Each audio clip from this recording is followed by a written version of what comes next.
Will the Sangha with great virtue, out of compassion, for the sake of this assembly and all living beings, please turn the wonderful Dharma wheel to teach us how to leave suffering, attain bliss and birth and death, and quickly realize non-birth.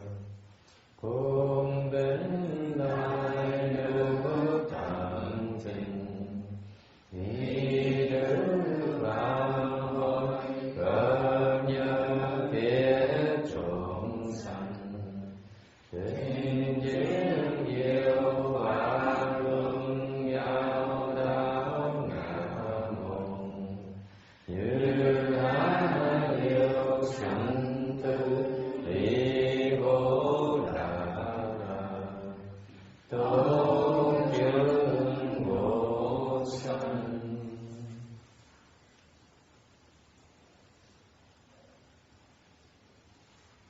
Homage to the blessed, noble and perfectly enlightened one. Homage to the blessed, noble and perfectly enlightened one. Namo Saranto Suche Doye, Kala Hori Sanyo Santo Dosye. Namo Saranto Suche Doye, Kala Hori Sanyo Santo Dosye. Namo Tagantara Toya, Dara Hara Hare Tamir Tambo Datoa. Namo Tagantara Toya, Dara Hara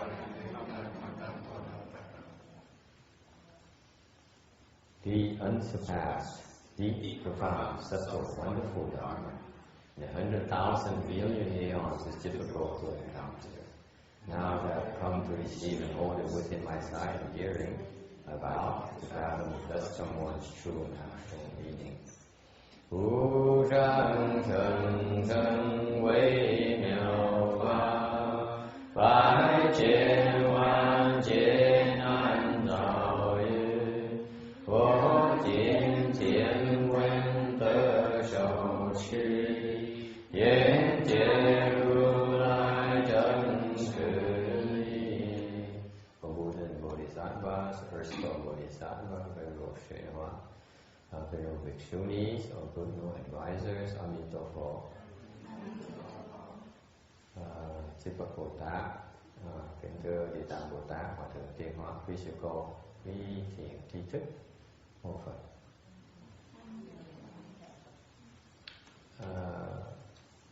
Chư Phật Bồ Sát, 各位地藏菩萨，仙化上人，各位比丘尼，各位善知识，阿弥陀佛。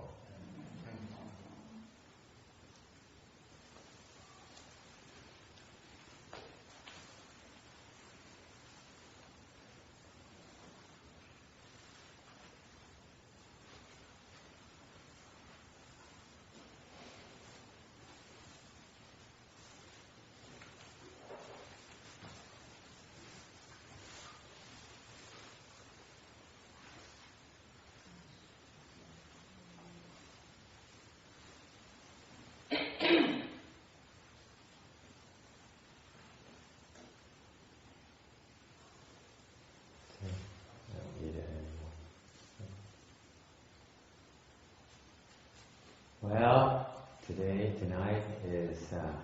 is the sixth day of our 40, and also happens to be Christmas Day as well. Ngày hôm nay là ngày thứ 6 của cái Phật Tết này, còn hôm nay đây cũng là ngày của ngày Giáng sinh của Chúa Giêsu nè. I was talking to Carol last night. Tối hôm qua nói chuyện với cô Carol thì mới nói là tôi cái Giáng sinh, cái ngày Giáng sinh là một cái ngày lễ mà tôi thích nhất. I told her that Christmas is one of my favorite holidays. Why so? Because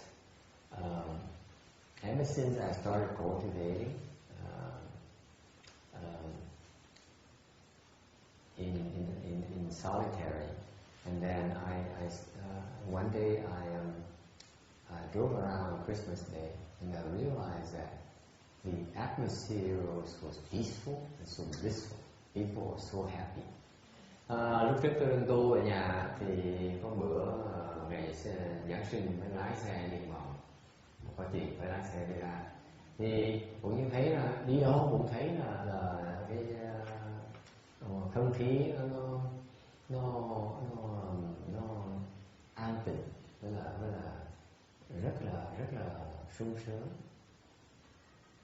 And what fascinated me is that everywhere I went was like that. Đi đâu cũng gặp như vậy. Tôi thức dậy sợ tôi nói trời đất ơi, sao bên Thiên Chúa nó có một cái pháp gì, nó làm cho tất cả một cái chỗ, cái vùng ở như vậy nó được sung sướng, được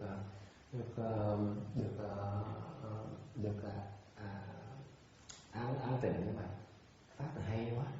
So I was very impressed because I was very impressed with Catholicism, Christianity, because that Dharma is so wonderful. There's one day during the year where everyone felt so peaceful and happy. Isn't that wonderful? And then I drove around again on New Year's Day and New Year's Eve. Thế xong rồi cái tôi cũng tò mò. Tôi vài ngày sau tôi mới lái một con xe nữa. Cái ngày mà đầu năm á, tôi lái một vòng nữa. And you know what? It totally disappeared. Everyone is back to their normal misery and suffering again. Even on New Year's Eve, New Year's Day. Nó cái lạ nhất là mấy cái ngày, vài ngày sau lái một cái đi vòng ngày đầu năm một cái, ngày trước đầu năm một cái, thì mình thấy ủa sao lạ vậy? Nhưng chúng nó bắt đầu trở lại, nó trở lại khó chịu, với là bực, cực khổ, bực tức. So that is the Christian figured it out. Cái đêm công chúa họ, cái đạo công chúa họ làm cái lễ công nhận. What do you think? You don't believe me? Take a drive around and see what I mean. It's wonderful to see people that are happy and they're content. Cái mà mình sung sướng, mình thích ở chỗ là thấy được người đời họ được sung sướng, họ vui vẻ. Nhưng mà còn gì hơn nữa, tưởng như thế. Cái gì em nghĩ vậy sao? I think it's wonderful. One of the things that we cultivate at the temple is that we try to figure out a way to make people happy and content.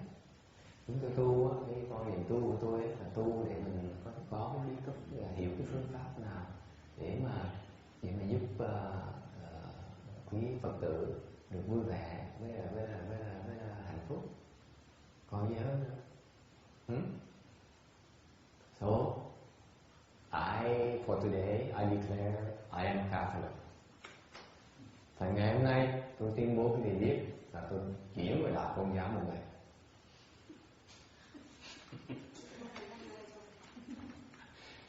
Because I cannot find a better Dharma today. Okay. Vì là sao vậy? Là tôi không thể kiếm cái pháp nào hay hơn cái pháp của Giáng sinh. Okay. Anyway, so how are you today? Lần cái điện ngày này là sao? Rất là cảm ơn quý vị đã tới tu hành trong cái ngày mà bận rộn lắm, chứ không phải không bận rộn đâu, mà tới đây tu là quý lắm. Nào cái Mexico luôn.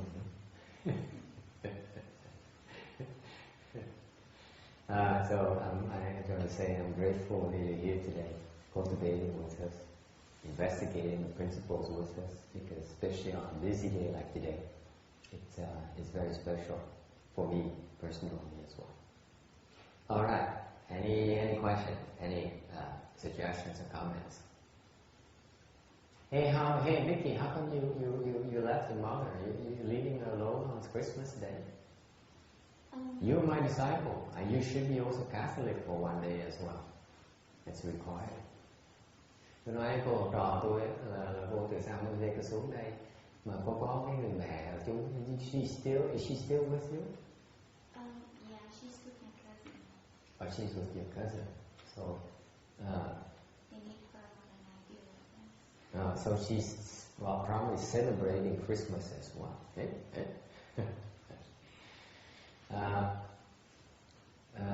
Cái mẹ cô này là cũng một vị sư mà ở chung với cô này.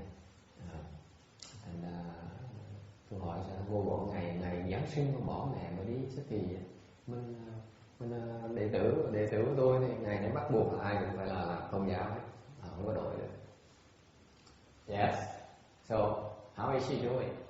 She's doing really well. Is that right? Yes. I'm glad to hear that. She's healthy, no problems. Very good. Ông nói là mẹ cô khỏe mạnh lắm, không có vấn đề gì hết, tôi mừng lắm. She was healthy before, right? I mean, it's not like she was sick or anything like that. Well, she has high blood pressure and keep coughing. Can't sleep at night. Now it's no more. Now she's loving it. What? She's loving it. She loves life more than she used to. Praise the Lord.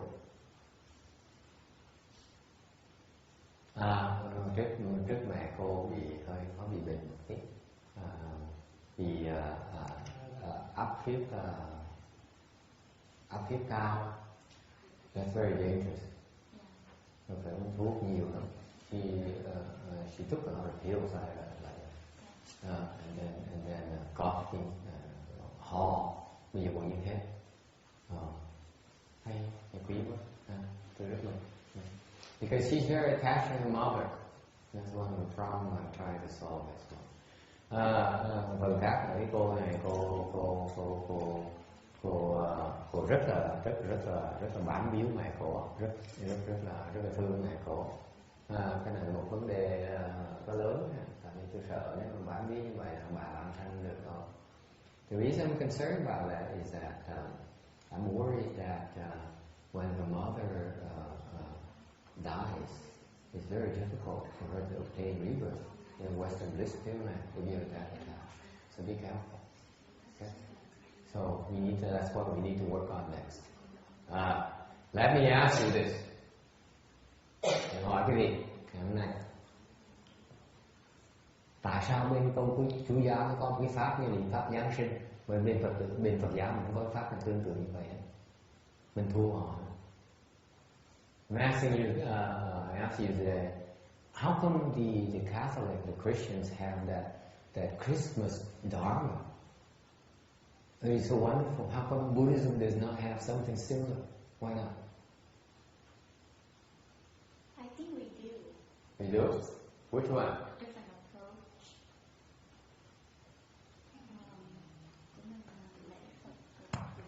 Yeah, lấy Phật đản.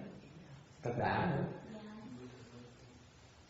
She said that the Buddha's birthday, Pesach, is our equivalent of Christmas.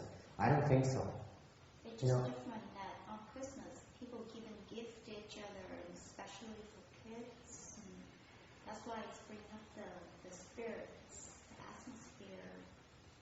No, it's more than that. No, the Christmas day is like the peace on earth, isn't that right? See, she's my research specialist. The Dharma is about peace on earth, right? And what's the next part? Something like goodwill, something like that? Hallelujah. No, goodwill to all people on earth, or something like that. Peace prevails all. Okay. You're not Catholic either.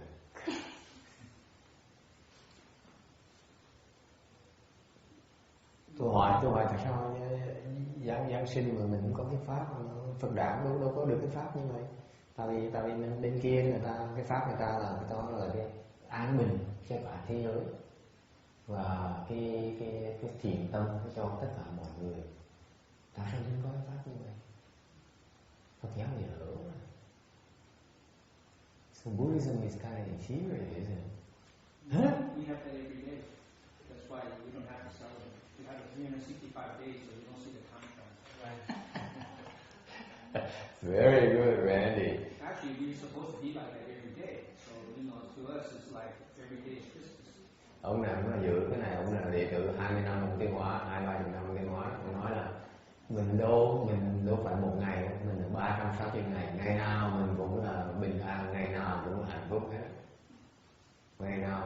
thiện cảm, thiện tâm với tất cả mọi người.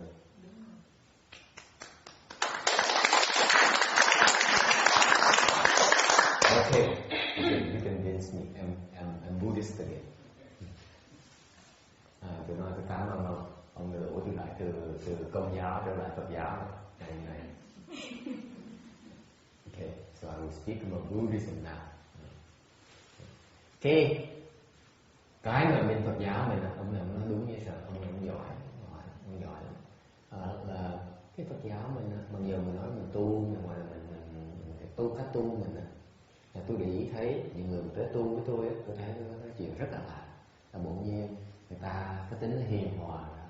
This is something I noticed for the last 5 years I've been teaching, that the people who came and cultivated with us, they become more gentle, more harmonious at home.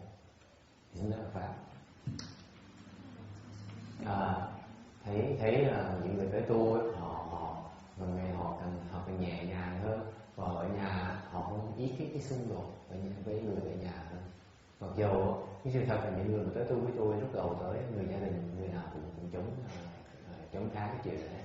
In particular, what's fascinating to me is that when the people first came to cultivate with me, it's not uncommon that their family is against it. Okay, except for Randy, who's the king at home, so. You know how much money it costs me to come today. Tôi nói trừ cái ông Randy là tại ông ở nhà, ông làm vua ở nhà, thành ông không có someone here. Ông nói giỡn thầy giỡn thôi.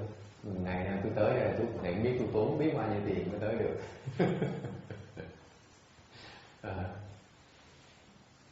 Okay. All right.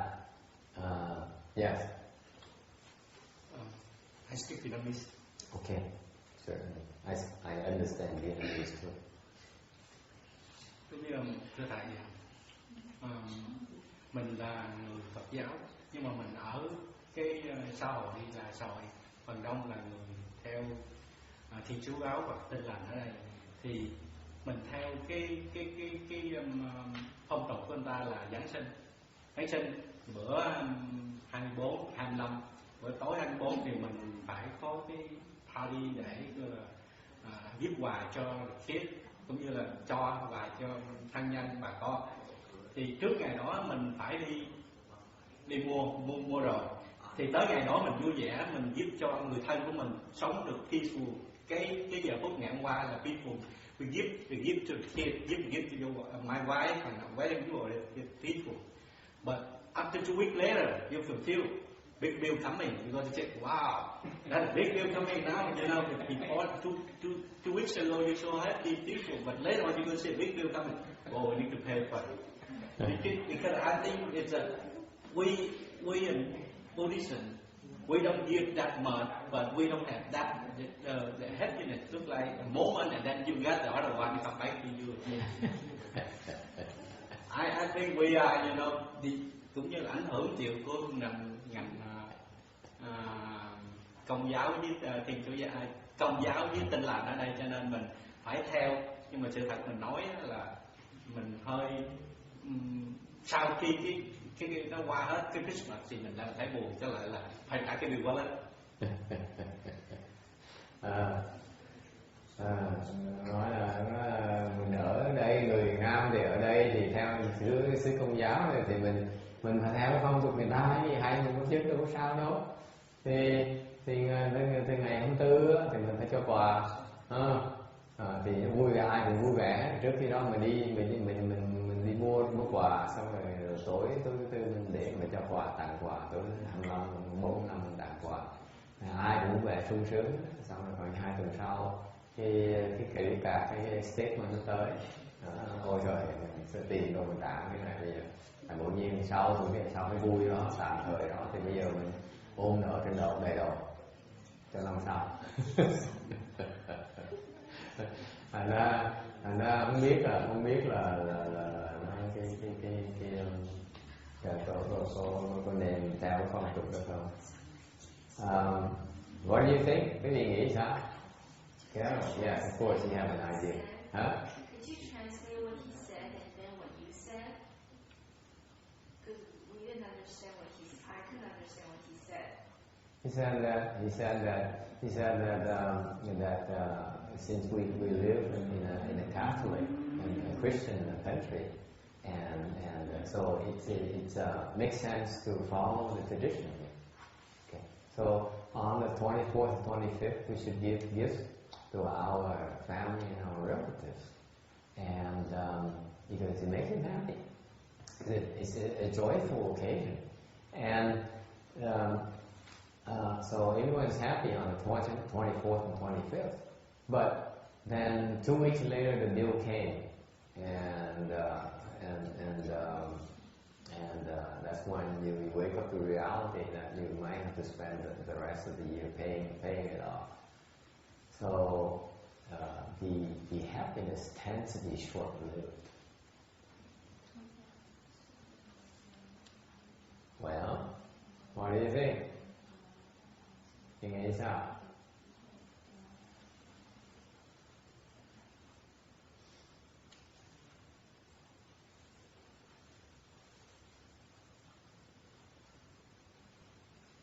Even though it's short-lived, but it's still a wonderful memory. Therefore, it gives you hope to look forward to it for the next coming year. Perhaps that's why everybody wants to celebrate Christmas. Kids don't go to school and parents don't have to work. It's a vacation. The whole country celebrates the joyful day because the birth of Jesus Christ. And he had nearly changed almost the cradle of Western civilization.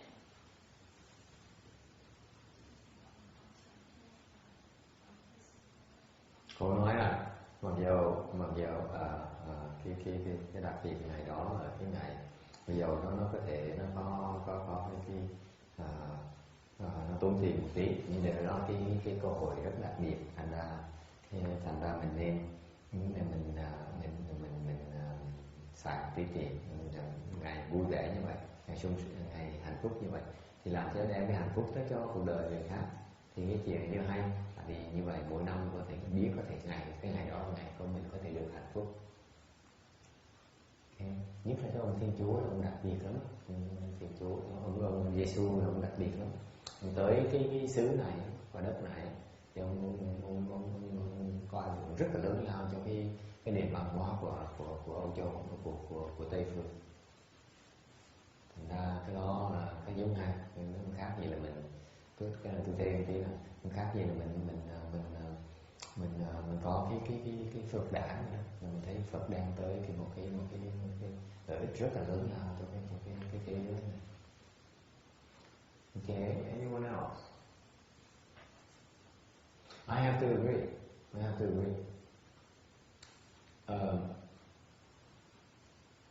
Jesus is a superior man. Ông Giêsu là người rất là đáng phục. Ảnh hưởng cho cái văn hóa bên này nó quá lớn. He's a remarkable man, superior man, because his influence is tremendous on this culture, as you said. And therefore, it makes sense to have this kind of celebration. Vì vậy, mình có cái sự vui mừng cái sự sinh nhật của ông là chuyện nên làm. However, the different ways to celebrate it đều có nhiều cách mà mình tổ chức cái chuyện Giáng sinh này, cái chuyện vui vẻ Giáng sinh này.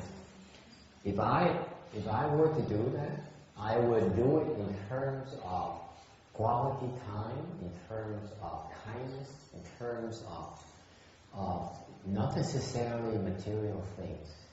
Nếu mà tôi cá nhân tôi làm chuyện này, tôi mừng cái Giáng sinh ngày hôm nay, thì tôi thường cái quan niệm tôi là tôi hướng tôi sẽ làm không chú trọng nhiều vấn đề vật chất, mà tôi chưa trọn vẹn vấn đề tinh thần, cái tình cảm nhiều hơn. Tại vì cái đồ vật chất á, nó chỉ tạm bợ thôi, nó đem gánh nặng cho mình, đem gánh nặng cho người ta.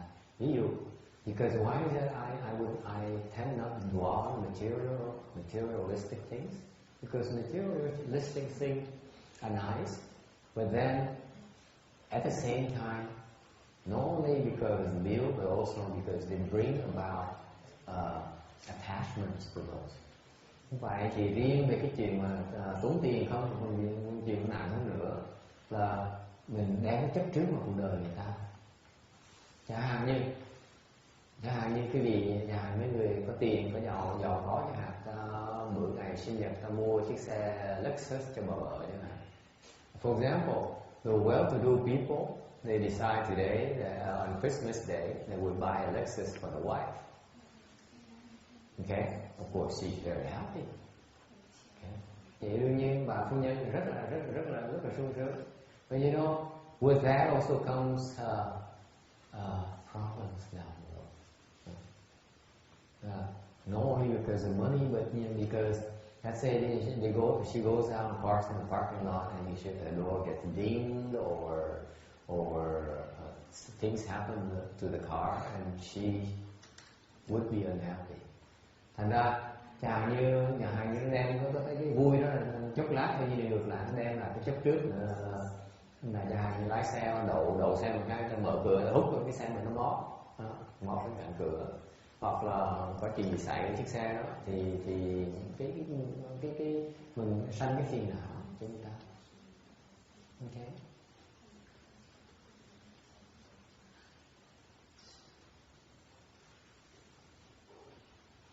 Okay.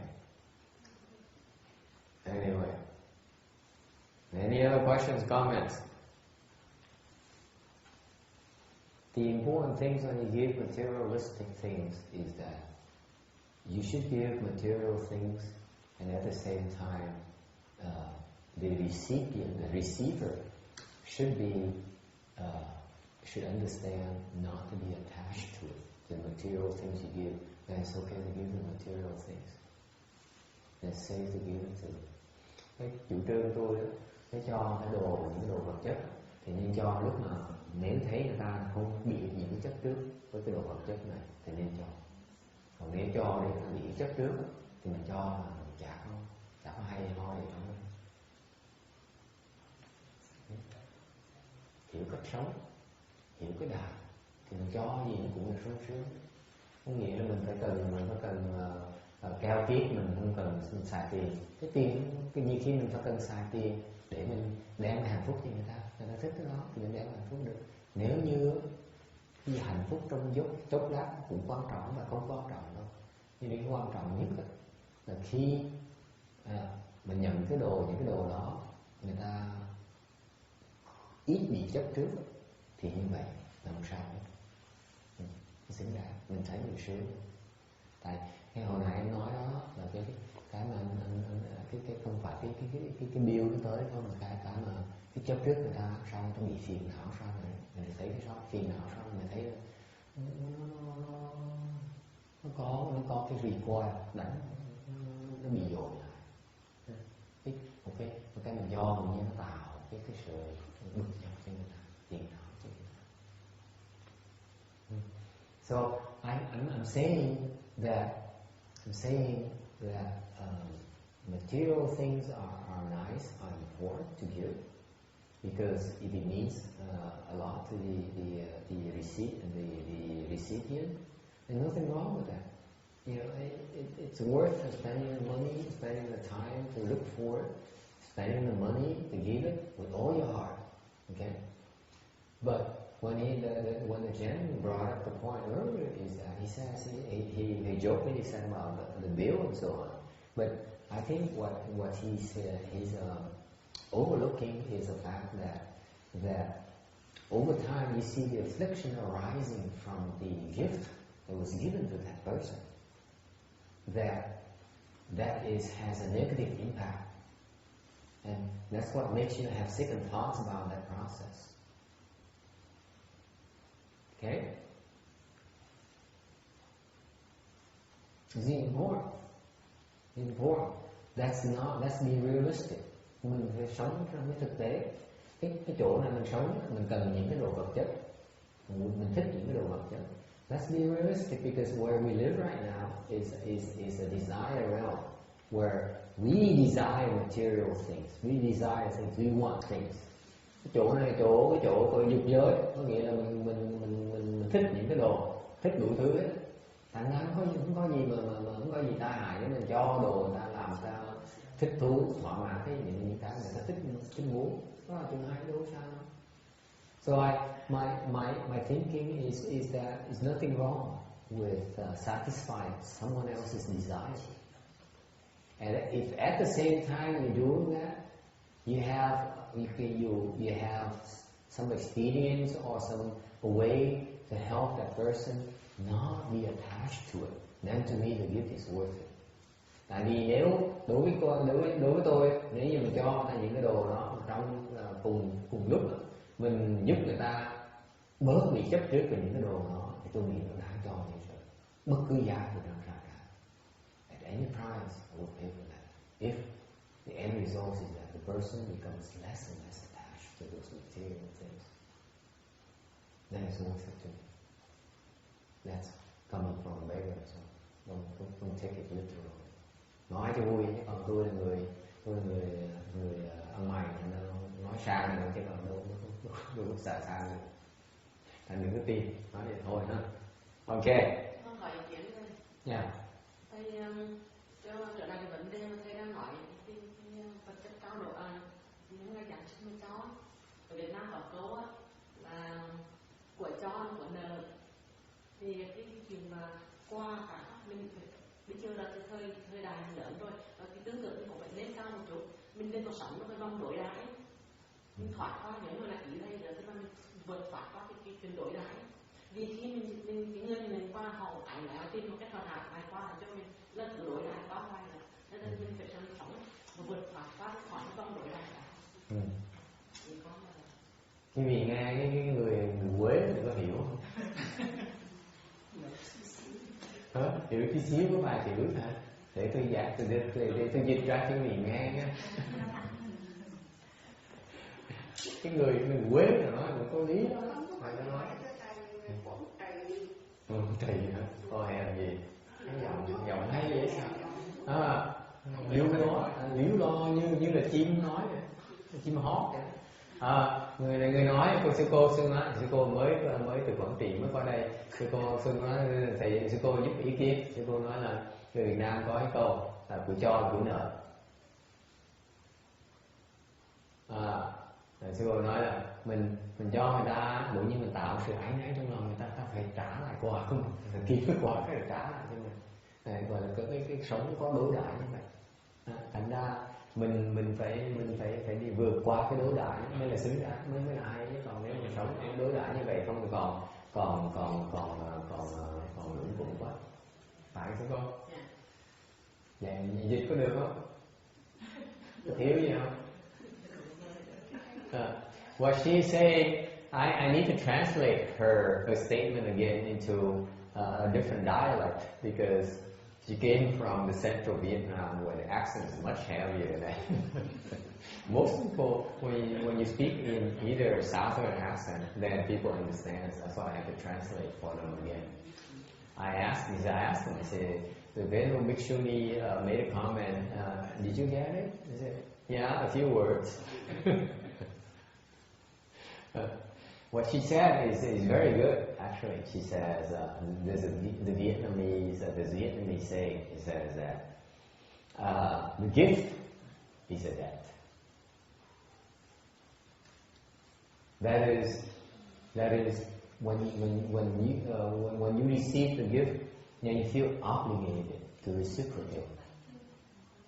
Okay. So that's not a good situation, because you feel like you owe somebody something, therefore you need to do something about it. And it's something that we should try to rise above that and not have this kind of reciprocity that is a kind of very superficial. What do you think? Vietnamese wisdom. Directly from Vietnam. Okay. Nói cái này là cái huệ của từ Việt Nam mới tới đây 1 tháng. Rất đặc biệt. What do you think? You buy that? Yes. Yes. Okay. Họ đồng ý. Okay.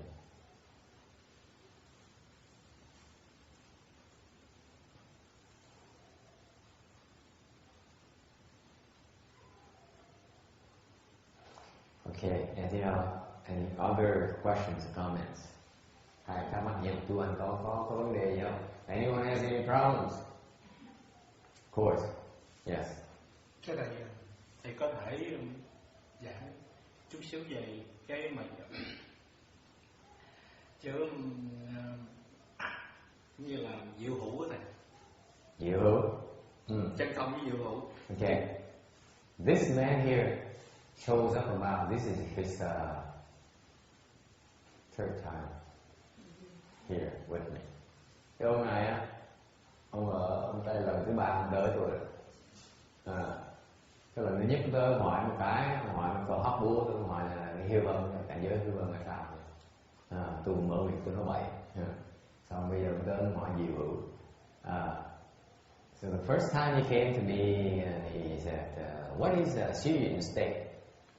I don't know if you remember that. I said, I opened my mouth, I answered him anyway. And I said, what a guy! I hope he doesn't come back because you don't ask about the state of a patriarch so obscure, stupid monk like myself. You only embarrass me.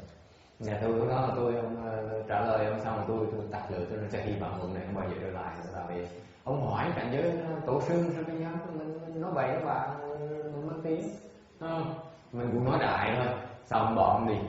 Bây giờ ông trở lại ông hỏi tôi về cái diệu hữu. And now he came back again and I looked at him. That's why I asked if anyone has a question because I know he has a question before that he wanted to ask tonight. I was hoping it would be an easy question.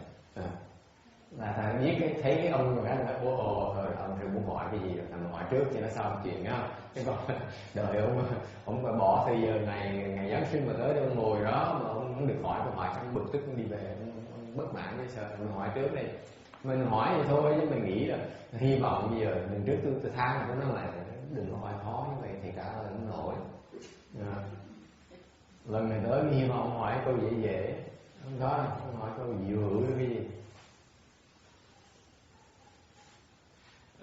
He's asking about wonderful existence.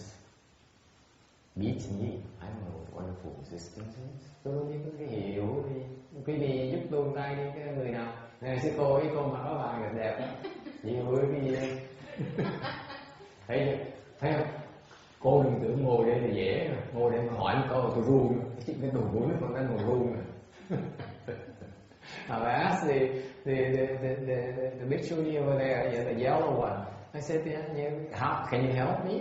He said, so I explained to her, don't think sitting here is a day is an easy thing because when you hear questions like that, you can't help but tremble. Okay.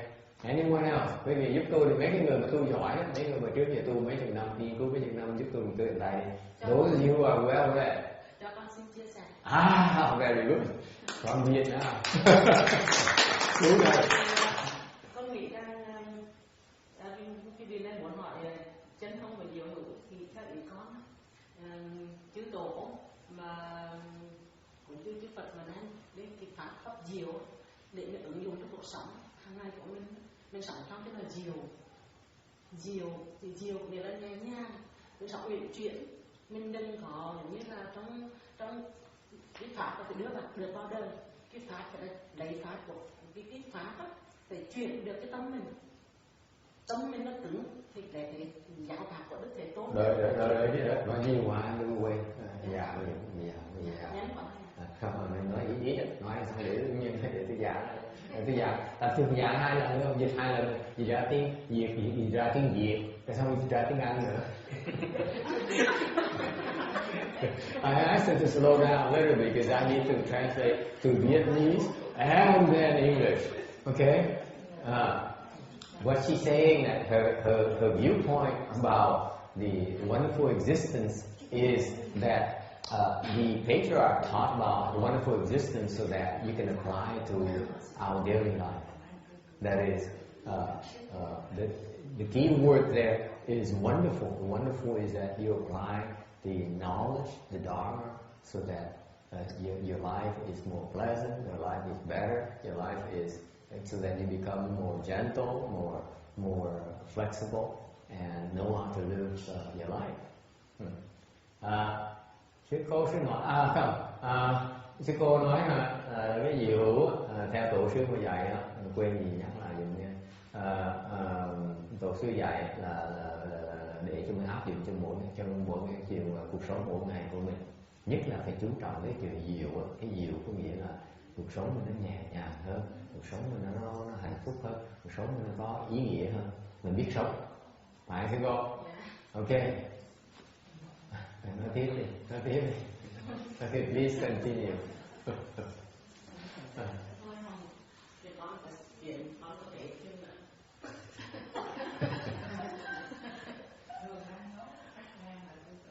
Quên quá, xin lỗi sư cô.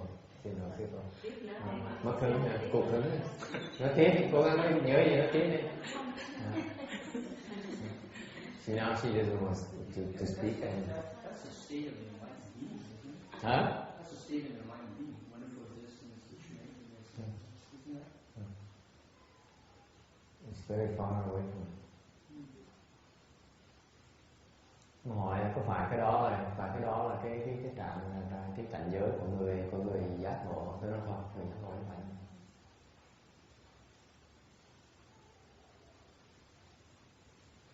Without being enlightened, you also can have wonderful existence. Tại sao tôi nói không phải là người cảnh giới người giác ngộ? Tại tôi nói người không giác ngộ cũng biết cái diệu cái gì. Anyone else? Yes. How many here? I don't know if I should come back with something today. You should, because your Chinese course is very good. No, it's just when you translate the Venerable Bhikkhu's the explanation, I was thinking about earlier talking about the Christmas Dharma and how you construct this viewpoint, and is that considered a merit? Yeah, it is. It is. Hôm nay ông nói là có cái ý kiến mà tôi nói để ông biết đi nói là tôi nói ông đi nói tại vì ông đã đọc sách tàu nhiều lắm. Cái sách tàu nó có cái ông thích đọc cái sách tổ sư rồi thành ra ông biết nhiều về cái pháp tàu đó. Tôi mới nói là nói đi. Ông nói là cái diệu và hồi nãy mà thầy giảng về, tôi nói về cái chuyện mà giáng sinh, cái pháp giáng sinh của Công giáo, cái pháp giáng sinh của Phật giáo mình đó, có phải đó diệu luôn? Tôi nói đó đúng, đó là pháp diệu. So it's not only for enlightened people, it's for common people like us as well. Thành cái pháp diệu đó là riêng cho những người giác ngộ đó, cho những người cũng cho Công giáo, cũng là Phật giáo, cũng là người thường dân như mình. Sư cô có ý kiến về diệu? Hả? No hand, yes sir. I'm asking her whether she has any ideas or any comments about the wonderful existence, the tall one, the tall Bhikshuni. I said no. Tại sao không? Tưởng trả lời không là được hả? Không dễ. I said no way, I'm not accepting. I can't take no for an answer. Cô là người có học thức mà sao không biết diệu hữu đâu? Sách dạy để giảng cái diệu hữu đầy á, phải?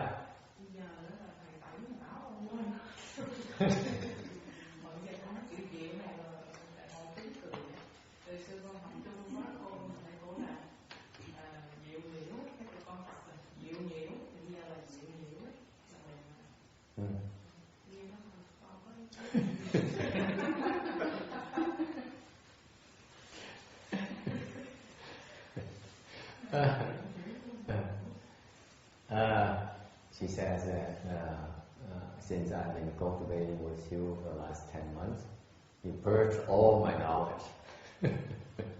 See, it's not fair because she decided to purge her knowledge. I didn't do anything. Okay. Phải nói cho con bạn, cô cứ đừng cô xả mấy cái biết của cô, chứ còn tôi đâu có tôi bắt cô xả, đúng không? Người ta nghe tôi tưởng thì hiểu lầm, tôi nói cái ông này xong ác dữ vậy. Ta học mấy năm trời ra cái ba mà sao không tới ông xả. So I said I need to make a correction here so that I'm not misunderstood. I said, you decide to purge your knowledge. I didn't do anything, okay? Because otherwise people thought that I'm so cruel. You spent 4 years, 5 years learning to get a degree in Buddhism, and now I purged it all.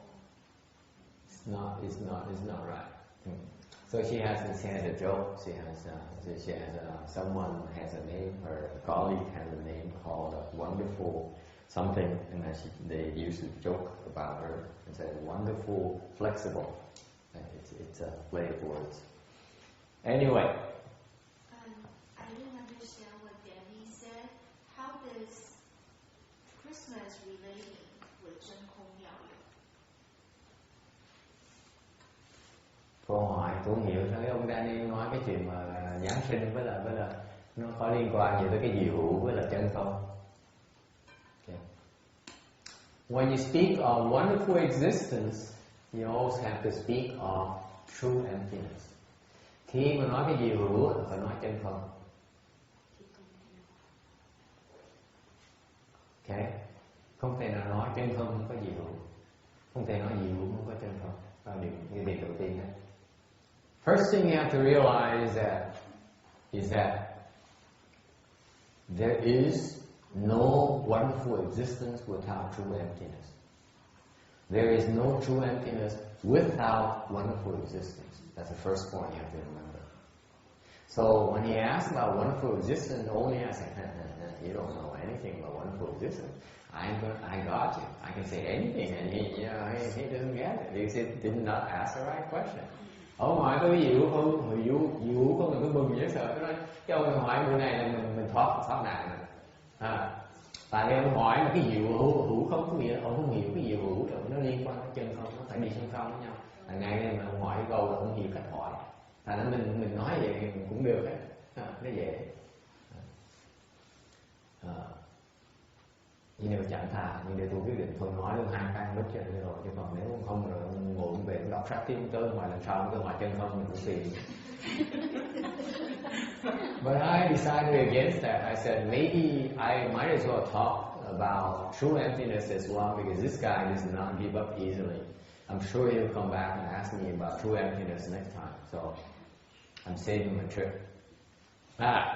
So what is it? This is the essence of Mahayana. Cái này là cái tinh túy của cái đại thừa. When you listen to the Hinayana speak Dharma, khi quý vị nghe để bên nhị thường giảng pháp, cái này họ không có cái pháp diệu hữu, không có cái pháp chân không.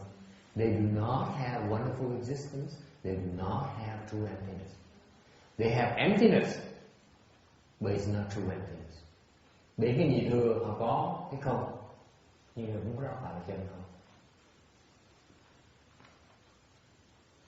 Cái không của nhị thừa, cái không này nó bằng cái ngón tay của tôi nói hỏi. The emptiness of Hinayana is about the size of my fingernail. True emptiness is about chân không, nó khắp hết tất cả. Ở trong quý vị. Okay. So, true emptiness is everywhere. It's inside of you. It's inside of me. Inside each and every one of us. I'm getting to the answer. Okay, it hurts, I know. But you need to concentrate. This is very sophisticated, very important, very profound. Okay? So try to concentrate a little bit and see if the pain goes away. That's another way, by the way. You concentrate on the Dharma, you should not feel any pain. You're not there yet, but just a tip. Okay. Cô này cô ngồi, cái cô này bị tôi xứ dạy. Tới đây vài lần nói chuyện tôi lúc nó thôi về tôi dạy thiền nha, nên tu thiền đây. Cái cô thầy giáo tiếng Tàu của tôi dạy tôi thiền, không biết tôi dạy sao. Nói muốn tu thiền ha, kéo thêm ngồi thì đau đi à. Nó dạy lỡ dạy gì bữa nào tới nó ngồi nghe, mình ngồi nghe pháp 2 tiếng đồng hồ, không bao giờ thiền hết, nhưng ngồi 2 tiếng ngồi chịu đau. Nó dài dễ sợ. You know, I was explaining to them in Vietnamese that you are not very bright. You know, we talked for a few times, and then somehow I conned you into crossing your legs during the lecture. Okay, for someone who has not practiced before, it's excruciatingly painful. Okay.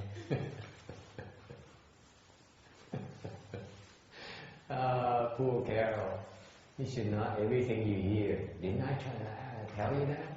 You know, you shouldn't buy everything I tell you. Tôi nói cô hoài, đừng nghe, đừng khờ gì, người ta nói gì cái làm nó dài đó. Anyway, is it clear? Cái chân không á, ở đâu cũng có hết. That's why I repeat, true emptiness is everywhere. Is that clear?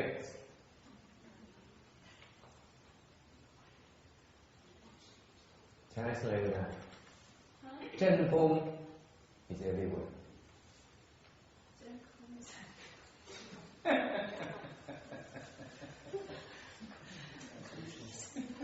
Okay. So for example, let's say I'm holding a pen. Yes. So even though the pen is an item that I'm holding, but then the essence of the pen itself is empty. Yes. The substance, not the essence. The word in Buddhism is the substance of the pen is true emptiness. Okay. Thành cô đừng có hỏi. Nếu tôi cầm cái viết đó thì cái viết đó có chân không, chân không ở trong cái nghĩa là sao? Chân không có nghĩa là tức là cái thể tánh của nó là không.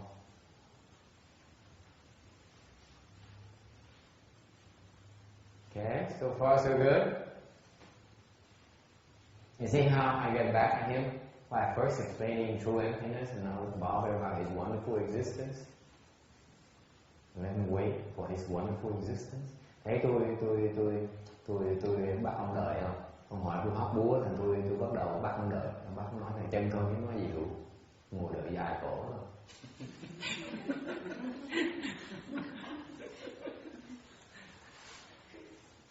Okay. So wonderful existence is like we exist wonderfully, but without dwelling in the existence itself. No, be patient. Is it still hurting? Huh? Is it still hurting? Yeah. Okay. Not as much. Correct. Now the pain travels. Now it's getting more.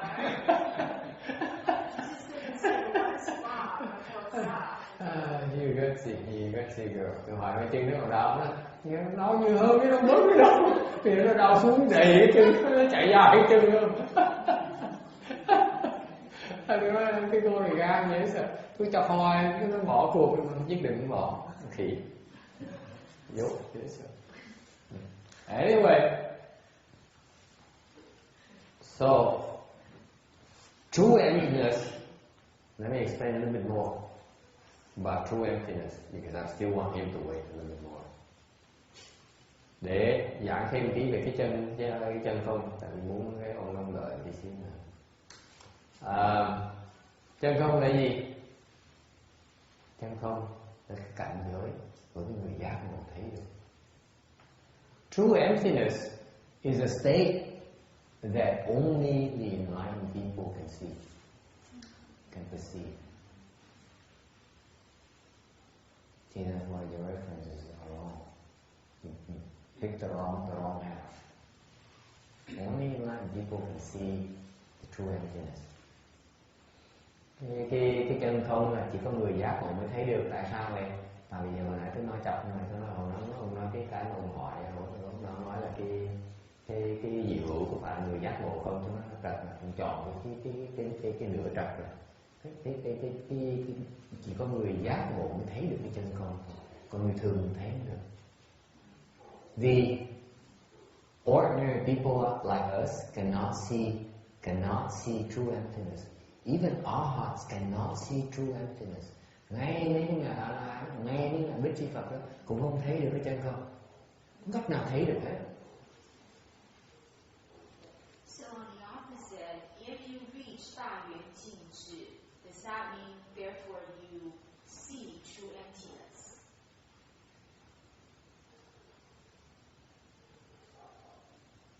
Yes.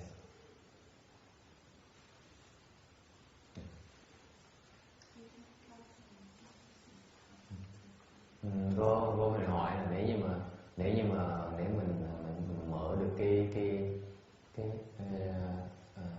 đại viên, what's that again? Đại viên sao? Đại viên trí. Hả? Hả? Con biết? Đại viên cận trị. Hả? Tự trị Đại viên. Đại viên cận trị. Đại viên cận trị, whatever. Đại viên cận trí. Cảnh trí. Cảnh là cái kiến. Không, cái này là jing là jing là cái gương, chứ không phải là cái cảnh. Trong bảy.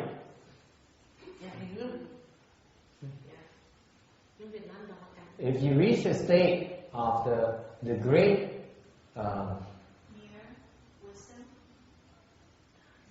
the great mirror wisdom, thank you, then you are enlightened. I say yes. Why not? Shall we digress into that thing?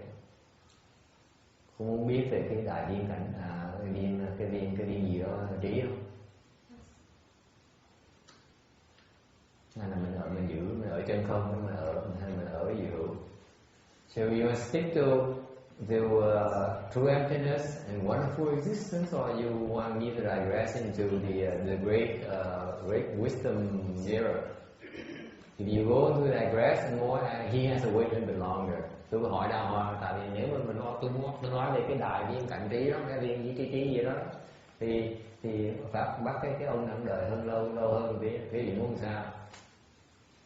He can wait. Wait. Maybe I postpone it because that's a little bit even another very profound topic that we probably would have a hard time digesting. So let's wait until the more appropriate circumstance, like he comes back and asking for it. Cái này đó, cái đại viên cảnh trí đó, nó Jin Vietnamese rồi, cái gương, cái việc là gì, cái tiếng Hán là gì? Đại viên Jin, what's Jin Vietnamese? Kiến.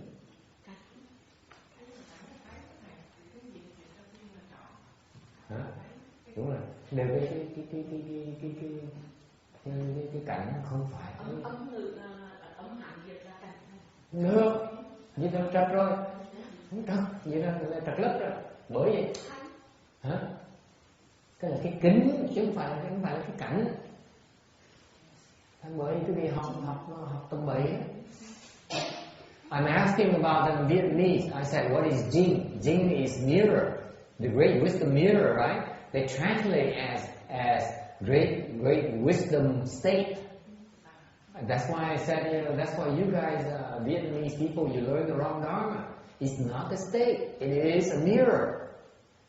It's the beautiful state of wisdom that is only that is off a mirror. Cái huệ này nó hay độ là nó như là cái kiến vậy đó, nó hay không thể tưởng được. Còn sao mà giả dịch ra thành cái cảnh được, dốt dễ sợ. Ai dịch ra vậy? Chắc việc coi như vậy không hả? She said because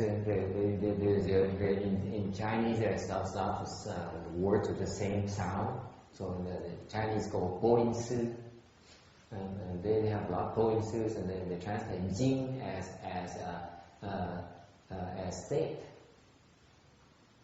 And I said, it's an offense, it's a travesty, because they've been learning that and they missed the point of that wisdom right there. It's essence. The same Chinese character. No, but it's the same sound. Right. That's how they translate it. Yeah. Yeah. That's why they don't understand. And that's why I feel that. Well, never mind. I don't want to criticize too much. It's terrible.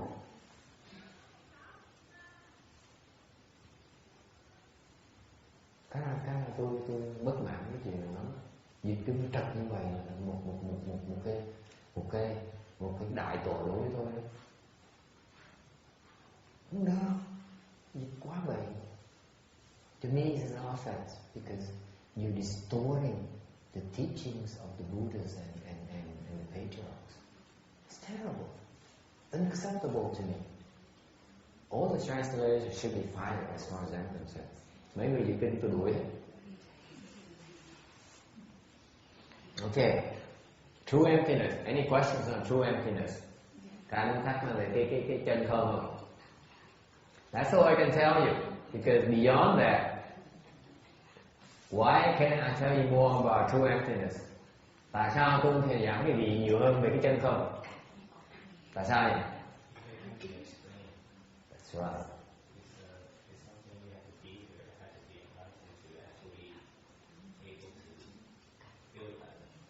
The enlightenment state cannot be described by words.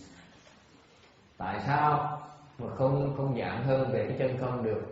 Tại ông này trả lời nó là cái cảnh giới của cái chân không, cảnh giới chân không đó, không có thể diễn tả ra được. Thì nó nói đúng. Cái người giác ngộ này, người ta không thể diễn tả ra được cho quý vị cái cảnh giới của giác ngộ là cái gì. Cái người giác ngộ chẳng mấy tổ nhìn nhau. For example, I'll give you an example.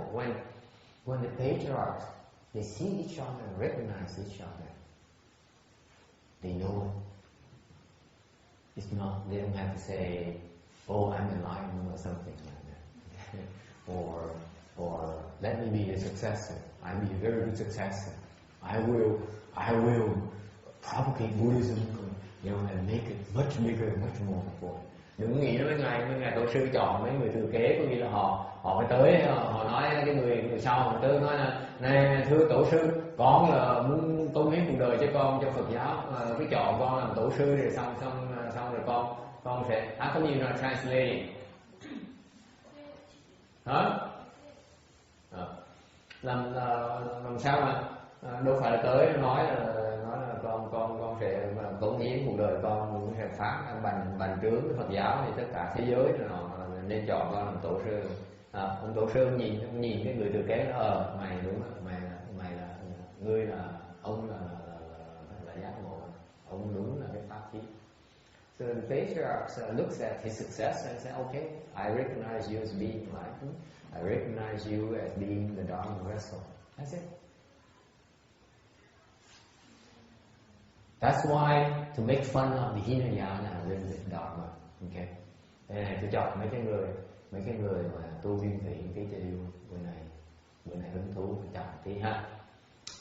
For example, the Hinayana Dharma, they have this way. You go and practice under a master, whether it's Cambodian or Thai or Vietnamese. Okay. Bên mấy người nguyên thủy đó, người ta có cái truyền thống này. Khi mà ta tu dưới một cái người minh sư đó, thì người ta có cái người minh sư hoặc là bên Campuchia, Miến Điện, hoặc là bên Tích Lan, hoặc là bên Việt Nam, hoặc bên Thái, họ thì có cái truyền thống rồi. Họ tu xong rồi họ phải đi cái bài trình, đúng không? Phải. So they cultivate for a week. Một tuần hả? Bao lâu? Mỗi tuần biên là. So every week they have to write a report. Biên bài trình về gì? About what you can see. Okay? What you can see.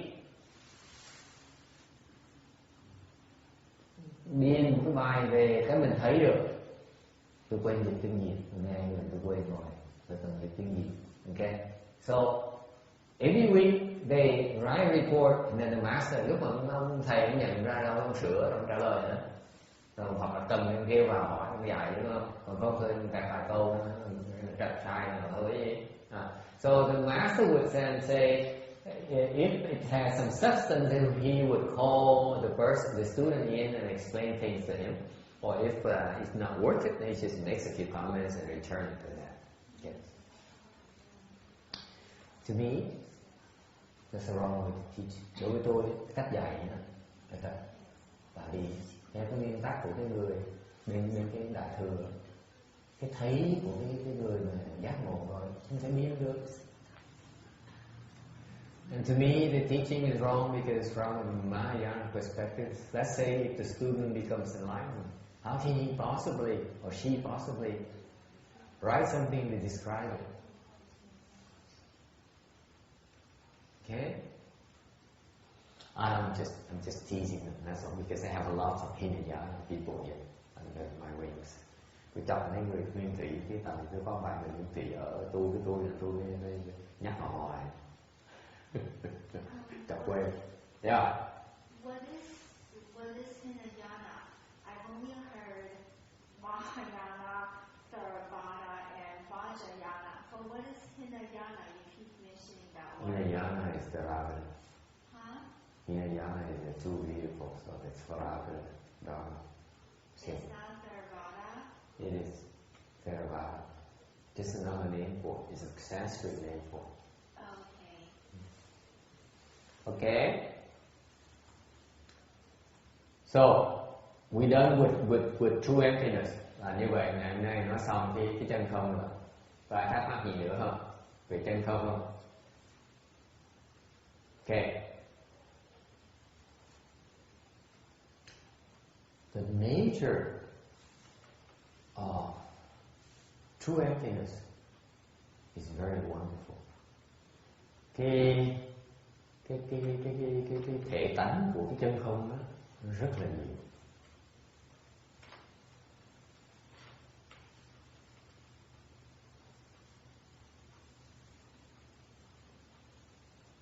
Why is that? Tại sao nó nhiều?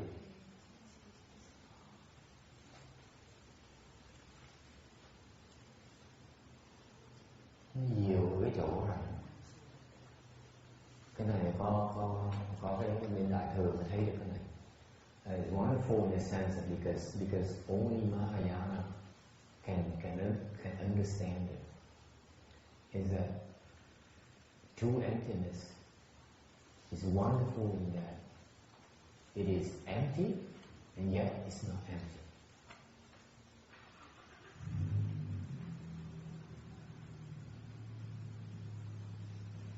True emptiness is wonderful because it is empty and yet not empty. Think about it.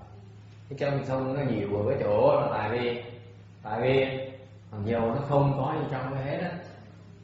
Nhưng thiệt ra nó không phải là không.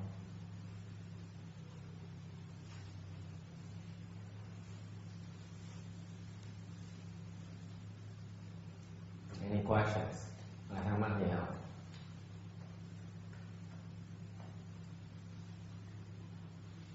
Nhưng mà dám thắc mắc gì hết. Chả gì hết sợ. Nhưng dám thách thầy nữa. No questions? Could I just comment on what she said earlier about a gift? Is it that? And I said yes. I have an old friend, and many years ago, she said that every time when she helps out other people, when people want to take her out, like for lecture dinner or giving her presents, she will always kindly decline because her reasons sort of relates to what she said. Her reasons was that she wants to go to Pure Land, and so she's afraid if she receives of all other people's gratitude, then she won't able to go to Pure Land anymore, because for that reason she's going to continue to reincarnate and be able to pay off other people's gratitude. Oh. Cô có nói cô muốn nói về cái chuyện mà sư cô này nói cái chuyện mà cho là cái nợ đó. Thành ra cô có người bạn, cô có cái mỗi lần người ta cho cô cái quà hoặc là mời đi ăn trưa hoặc mời đi ăn mời đi chơi này nọ, cô từ chối tại cô sợ là cô sẽ bị nợ người ta, thì sau này cô phải trở lại để trả cho người ta. Thành ra như vậy đi cái nợ như vậy không thể nào vãng sanh được. Tôi nói rằng there's a wrong thinking. She should have asked her master to explain it for her. It's not how it works. Tôi nói cô trạch là cái cô đó phải nên tới gặp ông thầy cô hỏi về cái chuyện đó. Tại vì cái hiểu lầm cô về cái bản sang trạch rồi. I don't know if you know her, but her name is Guo Shen. Oh. You know her? Her master is Master Shen Hoa. 对。She's also师父 like in Birmingham. Yeah. Okay, I take it back. I'm flexible. Oh, that's I can deal with it. possible. I can deal with it. Okay. See? Yeah. I was very close with her. Tôi hỏi cái cô nói là cái bạn cô là đệ tử của Tiên Hóa. Vậy thôi tôi rút lời lại. Because I was the one that wanted to take her out. Because she's been helping me tremendously. I mean, every little tiny thing I want to take her out. She goes, oh no, it's not a big deal. I love enjoying helping people. And that's how she brought up the point about Pure Land. No, did she study Master Shen Hua's teaching? I suppose so. Okay. She did not. She does not understand his teaching. Just like this guy here has been studying Master Shen Hua's teaching for 20 years, 20 plus years. There's lots about it he does not understand. Just because you study it and yeah, I'm embarrassing him for on Christmas Day. What do I care? That's a gift. Tôi nói cái cô này, tôi hỏi cái cô này có học cái pháp tiến hóa, nghiên cứu pháp tiến hóa, nó có nghiên cứu chứ chắc là hiểu. Đọc thôi, không phải đọc là hiểu đâu. Học đọc thôi, hiểu gì, hiểu. Tôi nói chẳng hạn như cái ông ngồi bên này, ông đệ tử tiến hóa nghiên cứu, ông ngủ nghiến cái pháp tiến hóa, sách đọc hết đủ cái sách, không có sách nào tiến hóa dạy dịch ra tiếng Anh mà ông không có. Ông mà tôi nói ông đọc thì đọc thôi, ông không có hiểu pháp tiến hóa. Tu sự bên ngoài. So she's confused about it. So Here's out. Huh? So you know who she is. I don't know if I meet her or something, where I look her, where I see her, I might recognize her. But I don't know, the name doesn't ring a bell. Guo Shen. Guo Shen. It rings a bell, yeah. It sounds familiar, but these people, the reason I say that she does not understand the Pure Land is that Pure Land Dharma is that what she's practicing is the Arhat Dharma, not the Pure Land Dharma. Cái tôi nói là cô đã hiểu pháp thì nói tại vì cái pháp mà khi mà cô hành cái pháp đó là không nhận được, không chịu nợ người ta, nó cái pháp là pháp bự đó, áo ái, cái bài pháp là pháp đại thừa. Okay, it's the Arhat Dharma where the Arhats do not want to get indebted towards anyone at all because they know they have to pay it back. Therefore, they know I don't want anything from you. Whereas Mahayana, we get into debt. Big difference. Tôi nói thì cô rằng cái pháp A La Hán, mấy ông nói con chi về, ông biết là nhận cái gì ấy phải trả. Thành ông không chịu nhận, và biết nhận là nó bị nợ xong phải chạy tới mà trả cho nó, không cách nào mà chạy được hết. Bên đại thừa là khác, đại thừa là mình biết mình nhận người ta mình sẽ chịu nợ. Để làm gì? Để sau mình tới mình rước người ta để mình cứu người ta. We get into debt so that we know we have to go and we pay them by crossing them over. not lying, repaying in kind. So we create the conditions for us to come back and help. That's why she's wrong. Okay? Rồi tôi nói cái đó là cô hiểu, cái bạn cô này trật, hiểu trật là pháp này ngón cái pháp đó. Master Shamar does not teach that. Okay? She got confused. Ông Tiêu Hóa có dạy cái pháp này, cái pháp như vậy. Tại vì cái đại thừa mình hay chỗ là cái đi biên thủy họ sợ nợ, tại vì sợ nợ biết phải trở lại mà trả người ta. Còn bên đại thừa mình muốn người ta nợ, không màng gì nợ, để sau này mình có cái nhân duyên thì mình tới mình phải trả cho người ta, mình có cái cơ hội để mình độ người ta. Nếu không có nhân duyên mình tới họ không được. Remember, if we have no condition with these living beings, we cannot save them. Tại sao vậy? Tại vì nếu mình không có duyên những người với chúng sanh này mình tới tôi cứu ta không được. Let me be specific để tôi nói cho mình nghe cho rõ ràng. You have any objections to a stranger coming to you and giving you a check of $1 million? Tôi hỏi cái vị có than phiền hay không? Đấy tôi người hoàn toàn xa lạ cái vị mà tới đưa cho vị một cái ngân phiếu $1 triệu đô la. Anyone has any problem with that? Ai có vấn đề gì cái không? Thì that's how the Bodhisattvas operate. Mấy người Bồ Tát nào như vậy, tôi tới tôi cho người ta. Okay. Okay, anyway, we're getting further and further away from his wonderful existence. I love it. Các bạn đợi hơn là người tiếng đồng hồ, 8 kiếp. Okay. Now,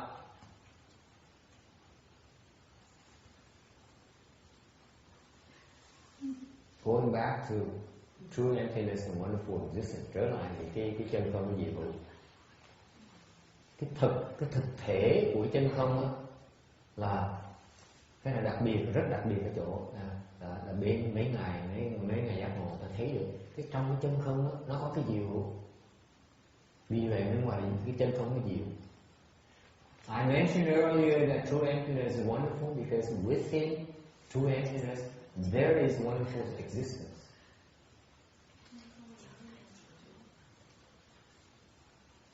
Okay? Yes. What's wonderful existence in Chinese? 妙有.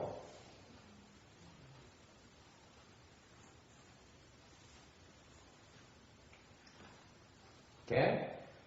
Cái phần này là cái phần mà ít người dám giảng, tại vì họ giảng từ bậy đến bạ không. This topic is very tough. That's why I hate these types of questions. Tôi không thích mấy câu hỏi này, tại vì mấy câu hỏi này ít người mà giảng cái chuyện này lắm. Ông nào không biết chọn đâu ra, hỏi mấy chọn này tôi hóc buông đem tới đây rồi. Few people explain about this. Except for Master Shamar, I don't see a lot of people explain about this. And I don't know where this guy picks these topics from, but this is not something that's commonly explained. He only chose to come here once in a blue moon with asking these types of questions. Okay.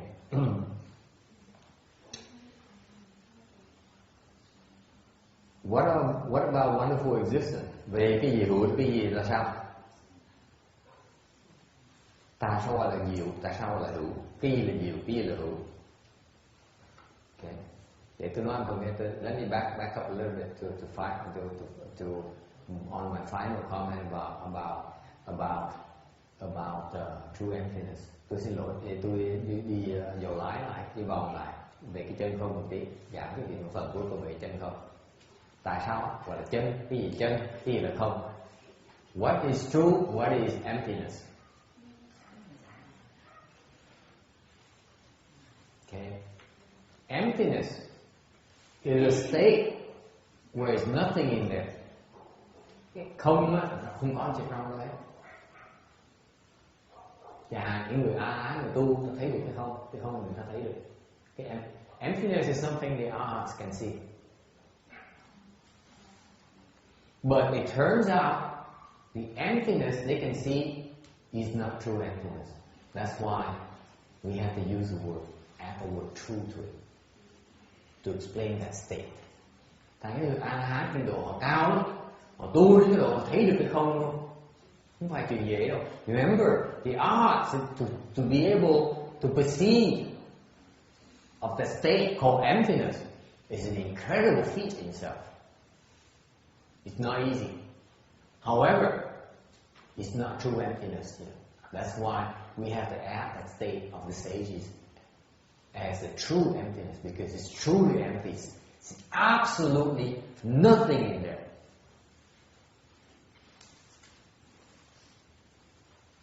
Cái người giác ngộ hơn với cái quả A-la-hán Bích Chi Phật cái chỗ là cái không người ta thấy được là thật sự nó không, hoàn toàn không có gì ở trong đó, mà nó cũng là không không.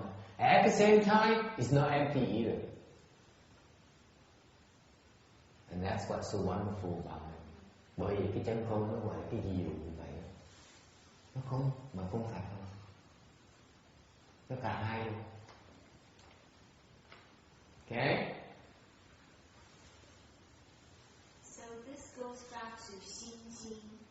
What we mentioned earlier, 照见五蕴皆空，度一切苦厄. So once the true emptiness has been recognized, then therefore, 照见五蕴皆空，度一切苦厄.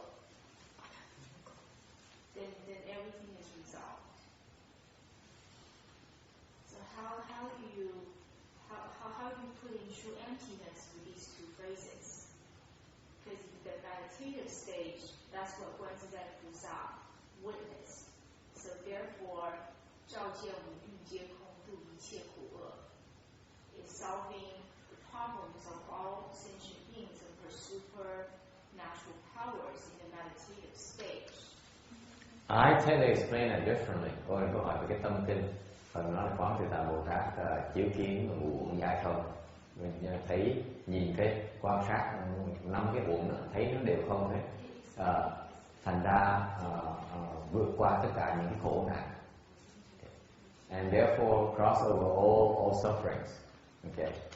And she said, is that what this is referring to as true emptiness? I say, I don't explain that as true emptiness. I don't know what the patriarchs explain.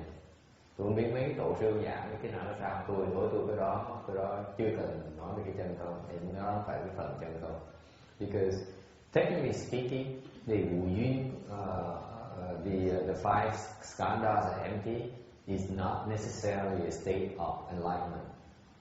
Tại vì đối với cái phương diện kỹ thuật, cái ngũ uẩn mà nó không có nghĩa là đã giác ngộ. Tại vì why is that? Because the arhats can reach a state as well where they see the five skandhas are empty. Tại vì trên phương diện lý thuyết thì những người A-la-hán, người Bích Chi Phật cũng tới được cái cảnh giới mà cái ngũ uẩn nó không có nghĩa là họ giác ngộ. Okay, so when you reach a state where the five skandhas are empty, then you end your sufferings and difficulties. Một khi mà đạt tới được cái ngũ uẩn mà không rồi, sẽ đắc được sẽ vượt qua tất cả những cái khổ ách hết, cái khổ nạn. Okay. Nói nó hơi sâu xa thì ok. Cái gì nào có thắc mắc những câu hỏi đừng ngại nha. Tại cái ông nào cũng chọn những câu pháp búa trong nói giảng cái gì được. Tôi thấy giống như là khi mà quan sát tạo ra cái duyên sanh trong kinh duyên giả là bàn pháp gia không duyên sanh không hiểu thì của chân không. Không. Duyên sanh, quản duyên sanh. Không phải chân.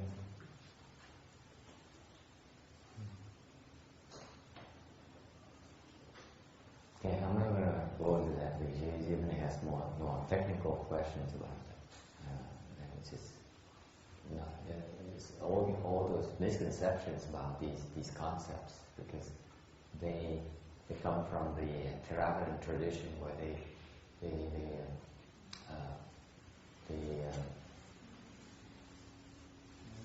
be learned, it cannot be associated with the true emptiness and the enlightenment state. Okay.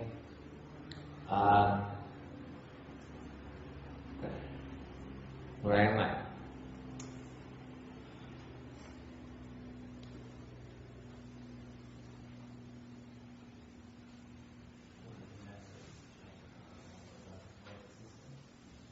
Okay, wonderful existence. Okay, so I finished talking about truth and I finished talking about emptiness. Mới nói xong cái thật, tôi nói mới xong cái chân, mới nói xong cái không. Bây giờ nói cái diệu với cái hữu cái gì? Then what is wonderful and what is existence? Danny, what is wonderful? What is existence?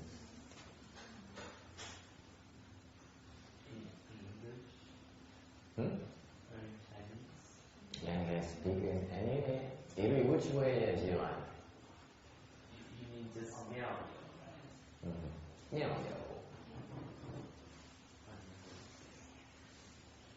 What is that? What is wonderful? What is existence?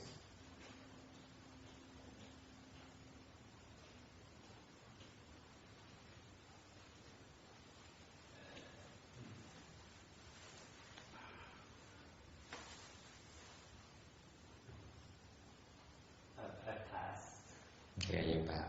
Yeah. Anyone else? Ai muốn nói về cái diệu không? Chứ cô cũng nói về diệu đúng không? Cô cao cao á. Diệu cái gì cô? Nhớ lại cô nhớ thử đi.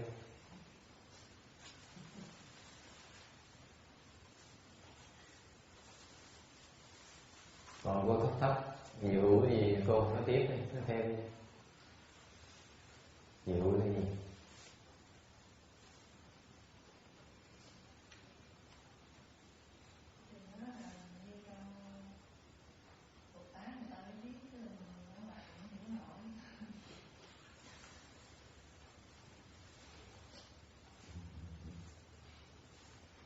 Hữu là gì? What is existence? Dẫu sự怎么样? Hữu là có. Hữu là có. He says existence is có. Something there. True. Đúng. Có cái gì đó? Có cái gì bây giờ? Có cái gì? Nãy sư cô nói là cái diệu là nhẹ, thì vậy là có cái nhẹ nhàng ở trong cái hư không. Vậy chứ còn có cái nặng ở trong. So he says earlier the dictionary says that wonderful existence is like elegance, flexibility. So I asked, what about inelegant and inflexibility? Is that wonderful existence? I think they're talking about the non-duality of everything. When we perceive, when they reach that state, they see that there's nothing, it exists but doesn't exist. Like we always contrast everything. You're way past that point. I'm just conjecturing. No, we're still talking about wonderful existence. Don't bring up non-duality. It's different. It's entirely different thing. Existence, I think, is a state where it exists but doesn't exist. It's like we're here but really not here because it's You're wrong. self.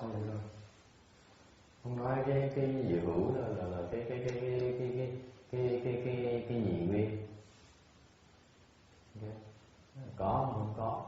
Chứ nó không phải dị hữu có sao không có đâu. Wonderful existence means there's something there. That's what he just said. We all agree there's something there. How can you say it doesn't exist?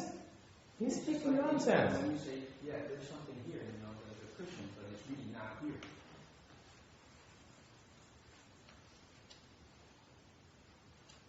What means not there? Can't you feel it? Yeah, but basically in Buddhism, it exists and it doesn't exist because really this is like when you read the Heart Sutra, emptiness is form is emptiness. Really they're non-dual. We make them dual. We create them, because of our false thinking and defiled minds. They come to be. So are you saying that the Bodhisattva looks at that Garbha and Krishna as empty? I don't know. I'm not a Bodhisattva. I'm just conjecturing. Okay. See, he's speaking from theory. Okay.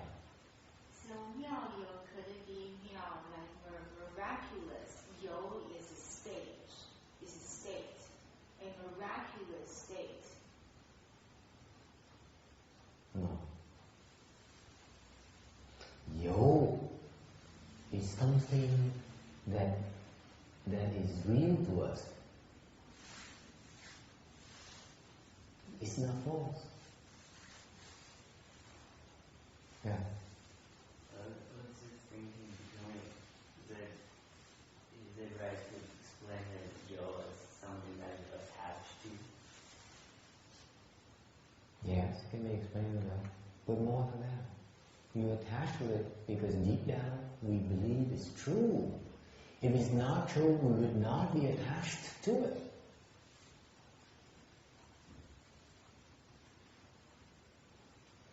Tôi giảng cái hữu là đối với chúng mình, cái hữu là cái thật. Đối với chúng mình này, nghĩa là thật. Ông nào có phải hữu, có phải cái chấp trước không? Nó chấp trước cũng đúng như đâu. Nó còn sâu hơn chấp trước là tại vì cái chấp trước là mình chấp trước là tại mình thấy nó thật mình mới chấp trước. Mà thế thì giảng đâu có chấp trước đâu, đúng không? You can't, you know, there you go home and look at your wife and you see that she's not real, you would not go and give her a hug, would you? Tại cái việc về nhà thấy bà xã, thấy ông chồng đó, nếu mà mình nghĩ là thấy ông là giả, sao mình tới mà ôm ổng được? Cười. Người ta sống như vậy, sao cô cười nữa?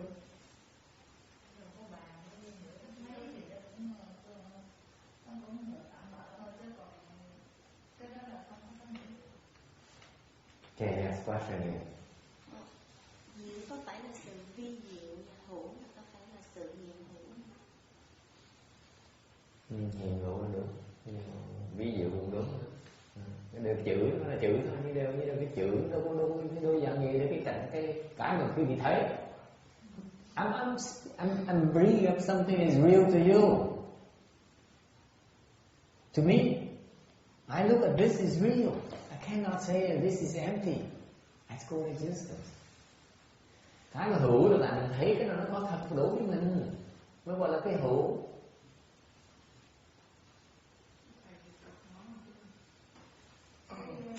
Can I go back to that? Something you can see it. Cái gì mình thấy á, thì trong kinh Kim Cang cái gì mình thấy đều là giả tướng. Nếu mà thật tướng là không tướng. Thì cái mình thấy là mình thấy đó là thật, nhưng mà giả có chứ không phải là có thật. Giả có trong cái giai đoạn nào đó. Cũng như con là đại sanh 1958, trước năm 1958 không có con.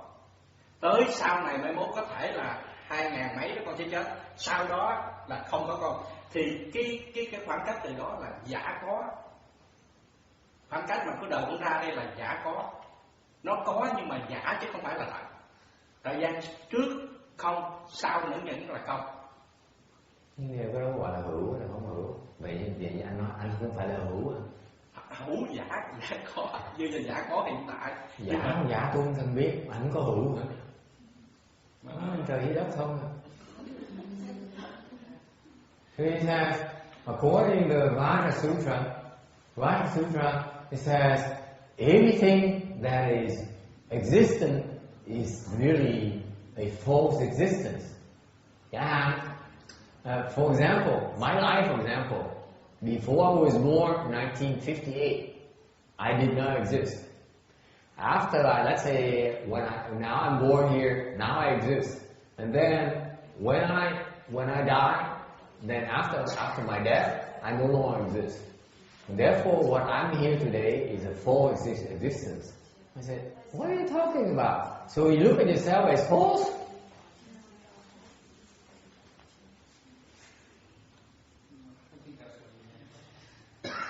No, he says that's according to Vajra Sutra. I think what they mean is that everything is going through a transformation.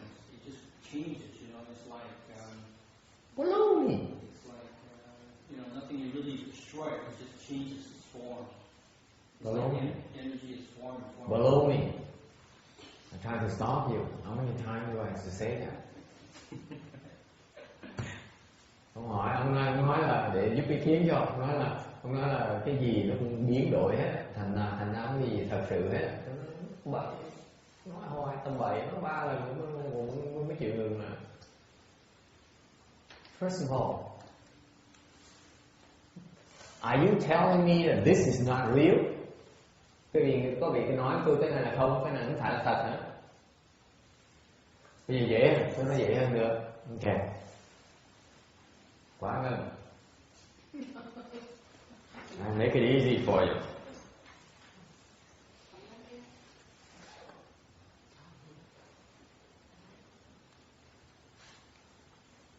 Ready?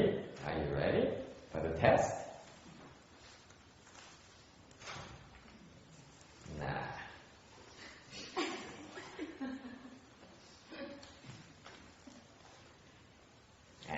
Got it. Quang Ngân, are you ready? Yes. Quang Ngân, so Quang Ngân, chuẩn bị chưa? Thì tôi hỏi, để thầy hỏi cho rõ ràng chưa? Mấy người tu thèm nói chuyện mà họ nói lý thuyết tôi chán dễ sợ. I don't care to talk about the rest of you anymore because you talk too much theory, it bores me. So I'm gonna illustrate this, okay? By asking Wo Yin one very simple question. Tôi ví dụ bằng cách hỏi Quảng Ngân câu hỏi rất là giản dị, ok? Sẵn sàng chưa? Quý vị sẵn sàng chưa? Quảng Ngân, cái này giả hay cái này thiệt? Wow, nice. Cash. Okay, bring it over here. Get that lighter. Come on, get that lighter over here. Let's see if it's real. Once you burn it, then it'll burn you and it can burn the energy. That's what it is, right? So what is that? Cái này giả hả? Giả nói người giả hả? Ai nói giả? It's your turn. Light it, light it up. Don't do that.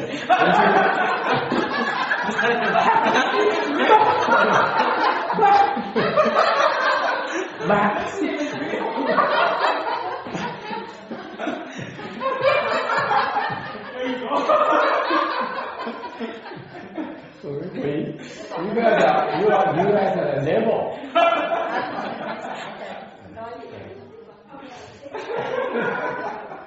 So is this real? Cái này thật hay cái này giả?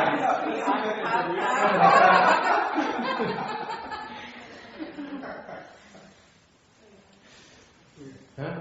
Hiểu chưa? You get it? Có hiểu không? Hiểu tôi nói gì không?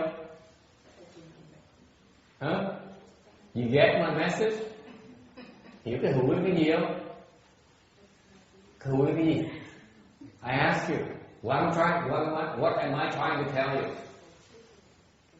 When you can use it. No. We're trying to tell us it's our passion for this That's right. Very good. Very good. Cái này mấy cái sách người ta giảng thì giảng không chỉ cái đó, mà tại vì cái này tại vì tổ sư có thì giờ phải có phải giảng sơ để cho tụi tôi có thì giờ có cơ hội làm việc thôi. Tại cái gì cái người nào cũng đọc sách Kim Cang, đọc sách là nghiên cứu sách tổ sư Kim Cang cái gì cũng biết hết. Nếu mà giảng hết thì tụi tôi không có chuyện làm. So I say this is the kind of thing that is by design, where the patriarchs and who explain the Savatra sutras and so on purposely left out these explanations so that you have to come and ask a good no advisor, because it's not the way you read it. Okay, you don't get it. Yeah. What? I said, give me the $100 bill, and then see if I spend it, then I say it's real. If they don't take it, then I say it's not real.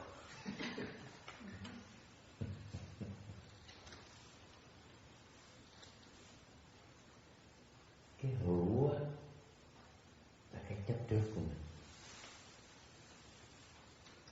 Vì mình chấp trước mới có cái hữu. The reason we have existence because we of our attachment. That's why we have existence.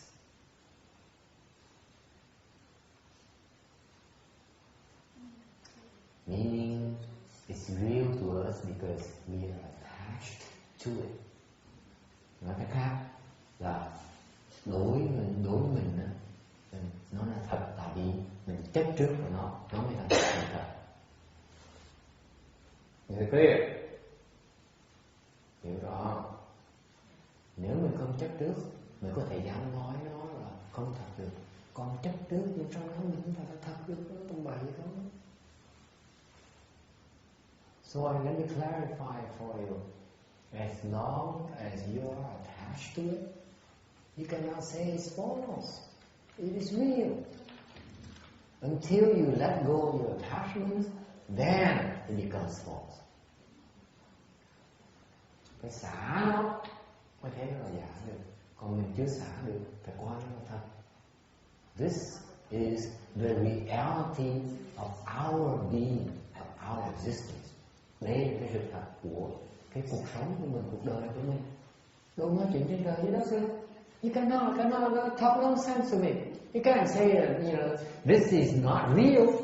Không thể nói cái này là giả được đối với tôi. Tại sao tôi chấp trước cái này sống giả, tôi sao tôi tin được? Hiểu không? You cannot say this is all false to me because whatever thing you read from the sutra text. To me, I don't care. I'm very attached to this. Therefore, it's real to me. You cannot convince me otherwise.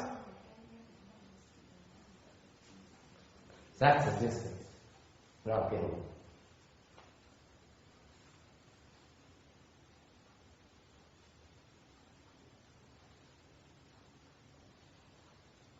And we're done with existence. Hiểu cái hữu chưa? Hữu nó có là tại vì nó có là tại vì từ cái vị cái chấp trước của mình nó mới có được. Nếu mình không chấp trước nó không có. The existence comes about because of our attachment. Without any attachment, there's no existence. Let me be specific for you, để tôi nói rõ cho vị nghe và hiểu. Okay?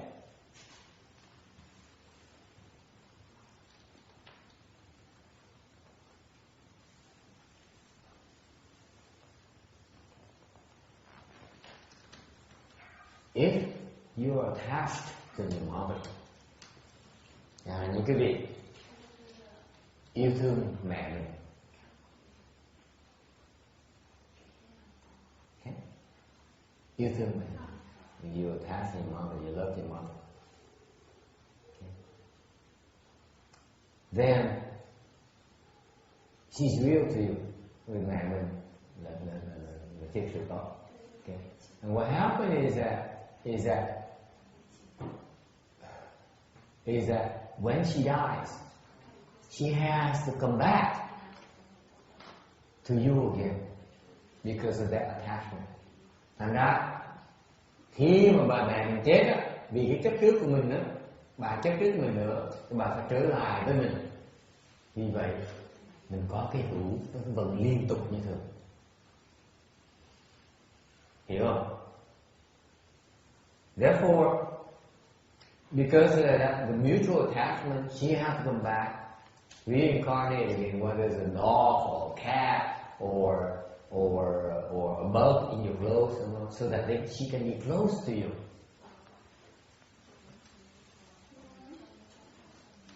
Okay?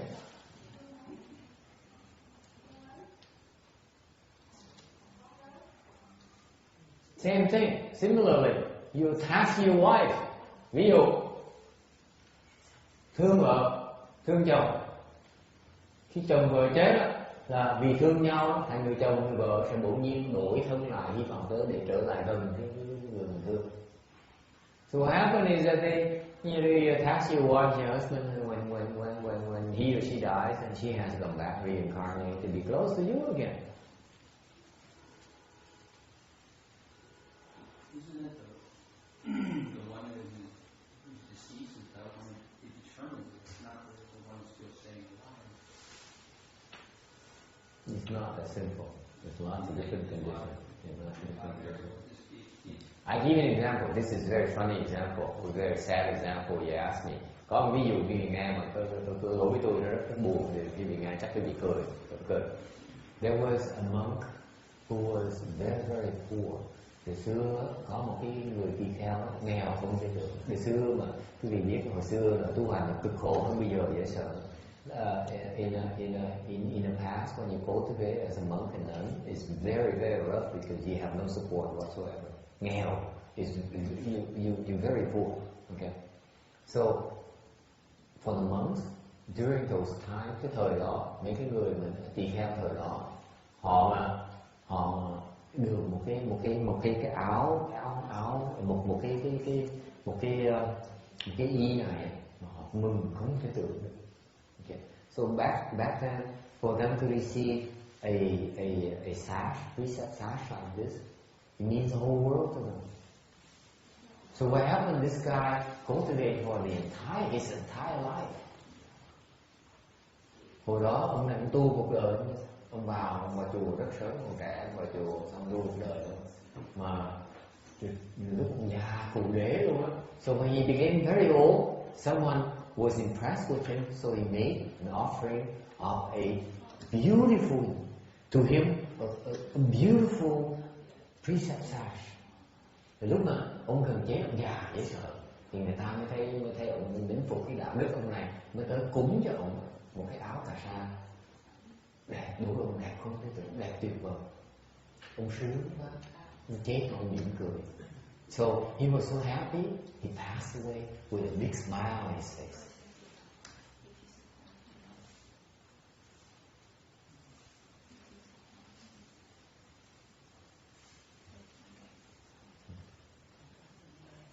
Xong mấy cái người trong chùa, and then his colleagues did the Buddhist ceremonies and then put the sash in his coffin to cremate him. Okay. Thì trong cái mấy người trong chùa mới là làm lễ cho ông, làm lễ 49 ngày cho ông. He did the 49 day ceremony. And làm lễ trong 49 ngày xong rồi quyết định là sau 49 ngày hỏa táng. Thì trước khi hỏa táng để cái áo cà sa trong cái hòm với ông để chôn với ông, để hỏa táng với ông luôn. Okay. And the Buddha said, don't do that.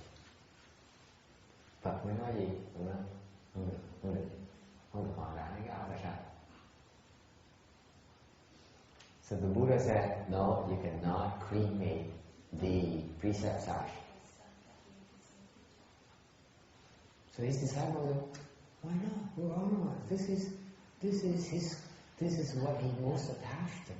This is what what's the most precious thing to him.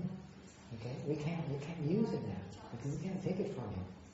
Mấy đệ tử nói Phật, Bà Đức Thế Tôn cái đó là cái mà ông tỳ kheo là ông quý nhất trong cái quả đời này, nhưng sao không đưa đi theo với ông, sao tụi con dám xài được cái áo này, cái áo cà sa này. The Buddha said, Phật mới giảng, ông chết rồi, he died and was reincarnated. Ông chết rồi nhưng đều ông đội lót rồi. Bây giờ ông thành một con bò nó ở trong cái áo cà sa đó. So he reincarnated and became a monk who's now staying in the precept sash. He's that attached to it. Vì thích cái áo cà sa đồ như vậy, thành ra khi mà ông chết, ông bỏ cái áo cà sa không được, ông thành con bò. Cái lòng tham đó, because of his greed for his precept sash and attached to his precept sash, lòng tham nó dắt trước vào cái áo cà sa đó. Và khi mà ông đội lót một cái, ông thành con bò để ông cần cái áo cà sa ngày đêm luôn. Phật thấy được, còn ai không được. Mình đốt cái áo cà sa rồi ông đốt con bò, đốt ông giết ông luôn, không được. So the Buddha said, we can't burn this precept sash because we will kill him too. So Rồi làm gì? So what to do? The Buddha said, wait a few more days. Okay. Phật mới nói gì? Nói đợi vài ngày. So they waited for a few days, and the bug died, and then they cremated the Bodhisattva. Thì Phật mới đợi vài ngày, sau này con bò nó mới chết. Cuộc đời nó ngắn, nó chết rồi thì Phật nói bây giờ đốt áp ra được rồi. Okay.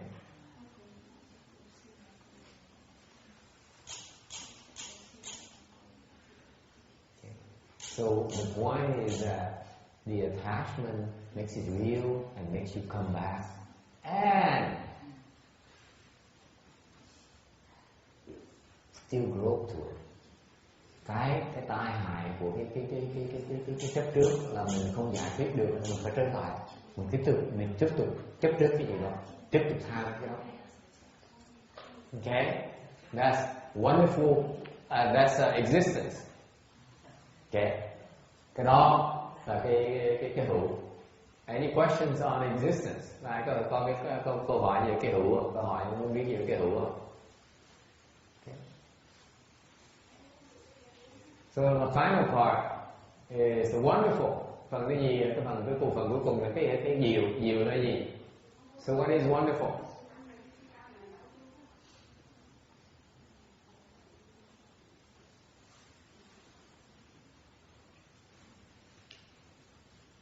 Yeah, of course you know the answer because of Master Shen Hua's Dharma Sutra. He explains about, or Tutor Fasher, who explains about the wonderful word in 91 days. You read it in Chinese, wonderful.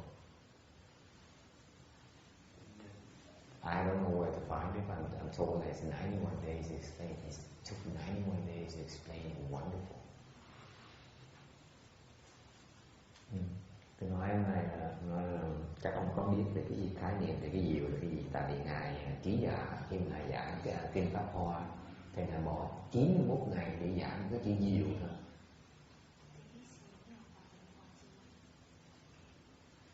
Cái diệu là hay như vậy. Okay. Thế thì có 91 ngày không?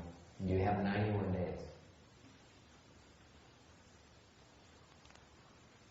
Or 91 seconds. Hay là 91 giây.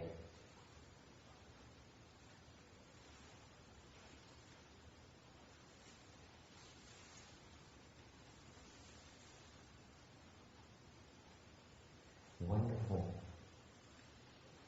is because it's beyond your comprehension. So wonderful. That's how I would spend 91 seconds to explain it to you. Thì có 91 giây rồi thì giảng rất giản dị. Cái gì mà tại vì nó hay đến độ mình hiểu nó.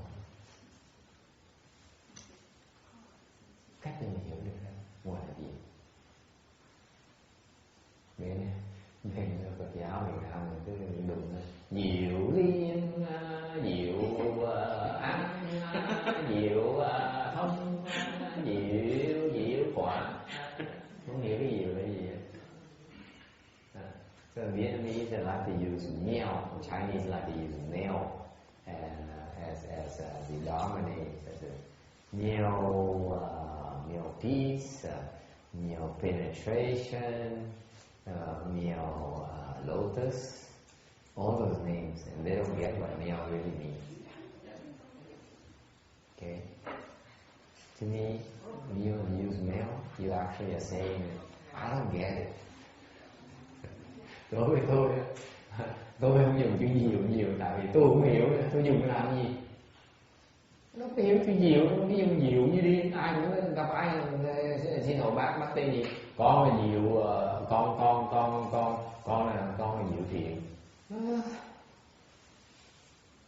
I asked a lot of people, I say, what is your Dharma? And they say, oh, I'm wonderful goodness.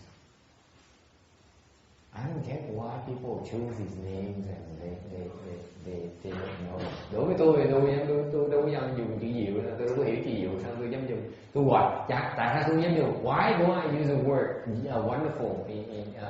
Because since I do not understand it, it might convey the wrong message. Tại vì đối tôi không hiểu rồi lỡ mà quý vị tôi cho cái tên diệu đó, cái chữ diệu đó lỡ mà cái vị vô lầm tôi không biết đâu, tôi cũng chịu thôi. Anyway, đó là chữ diệu 91 giây thôi.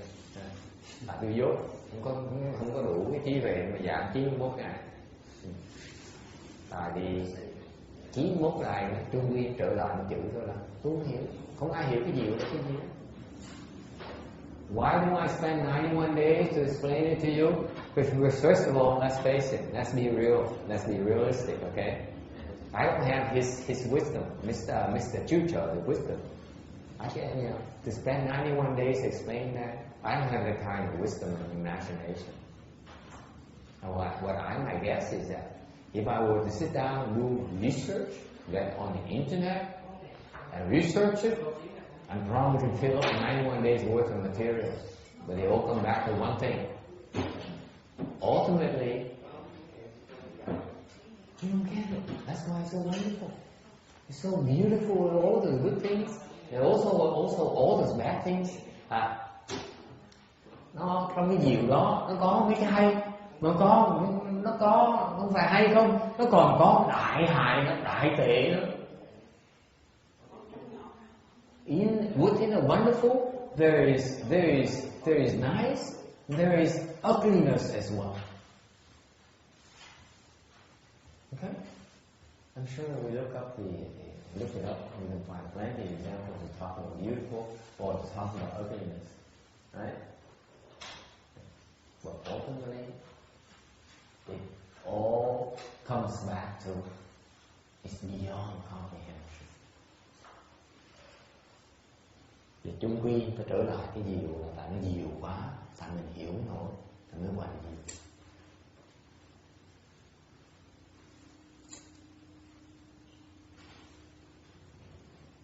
Phải đấy, hả? Bộ gì? Again? You want to burn my money?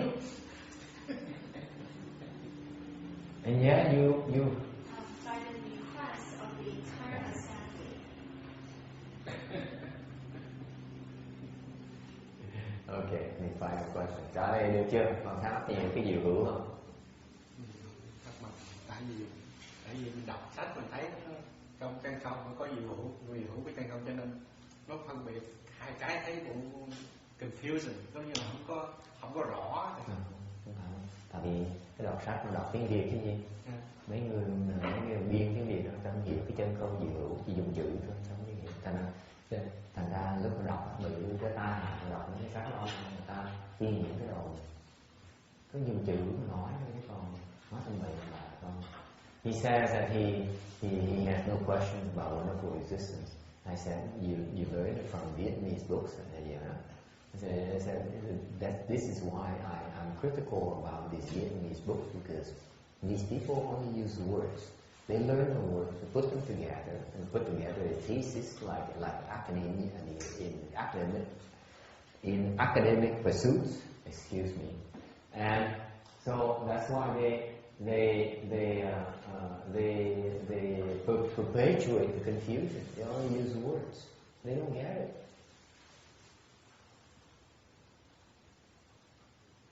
Okay. Tai hại dễ sợ. Mình chỉ biên sách để mình tin những đầu người ta. So they only infect the future generation by perpetuating their ignorance. Okay. That's my criticism. Đó là cái mà tôi chỉ trích, tôi hơi nặng tí. Tôi nghĩ my attitude is that you don't understand the words, then you should not explain it. Don't try to do research and put two and two together and make it into some kind of thesis and so on because you're research. Buddhism is about depth. It's not about words. Okay, cái mà bởi tôi chỉ trích này lên cái người mà có cái khuynh hướng cái là biên sách, cái là soạn sách, cái là khảo cứu để mà làm biên cái sách này là tại vì họ dùng chữ thôi, họ cái đường lối nó trật rồi, tại vì cái đại thừa mình là hiểu chứ không phải là biên sách. Mình hiểu, mình nói một chữ là hiểu là tại vì có người ta nói câu đó, là khi mà mình bị mê hoặc thì 1000 cuốn sách cũng chưa đủ. Because the Chinese are saying, while you are confused, you can read 1,000 books, you're still confused. Khi mình giác ngộ rồi, một chữ là nó thường. Whereas after you enlighten, one single word is too much.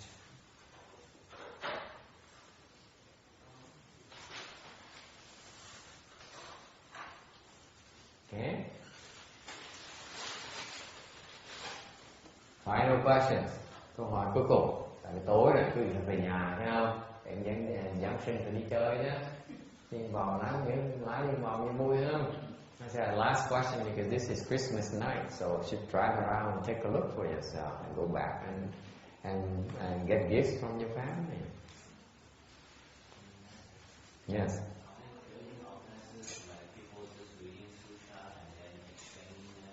No, they're not creating offenses. Not at all. Ông hỏi là mình đọc, mình nghiên cứu xong mình giảng kinh, có mình tạo nghiệp không? Tôi nói thiệt là tạo nghiệp, tôi nói không. Actually creating offenses, but I'm saying no, because if I say yes, then no one would dare explain sutras. Nếu mà tôi nói mà có tạo nghiệp thì đâu ai dám giảng kinh nữa. Chào mấy cái người khỉ đó là tạo nghiệp đó. Đối với tôi là tạo nghiệp đó. Nếu mà nói nó không làm sao mình có cơ hội được, đúng không? So I say there's certain Dharma masters, I ask them to get rid of the books from this temple here because I don't want their books around. To me, they're creating offenses. I clean up a bunch of books here. Okay. I don't like those books because they give you the wrong information. Tôi có một số bộ sách mà tôi vứt ra khỏi cái chùa này là mấy cái sách đó tầm bậy. Đối với tôi sách tầm bậy. Well, so on the other hand, if they don't explain it to us, how can we get started? Nếu mà họ không giảng mình làm sao mình bắt đầu học được? Okay, làm sao mà giải quyết vấn đề cái mâu thuẫn này? So how do we resolve this conflict here? Làm sao bây giờ? Cái ông mình hỏi câu hỏi cuối đó, làm sao giải quyết bây giờ?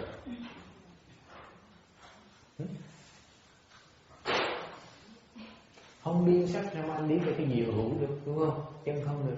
Ít nhất phải đọc cái chữ chân không diệu mới hỏi được chứ. Thì không đọc sách làm sao mà đi hỏi được đó, đúng không? Nó có cái lợi, có cái hại trong đó. Làm sao mà giải quyết vấn đề này bây giờ? Nếu mà quý thầy không biên sách, không giảng gì về cái đó, làm sao quý vị biết mà phải đi tìm hiểu cái nghĩa lý đó. It's important for you to understand that if you don't have these books, then you probably don't know about these concepts. If you don't know about these concepts, how can you go see the need to go look for and answer these, explanation of these concepts? So there's a conflict here. There's a dual process where it's beneficial and yet sometimes it's harmful. How to go about it? Sao bây giờ?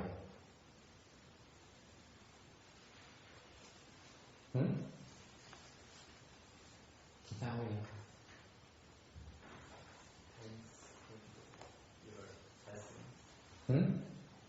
Depends on your blessing.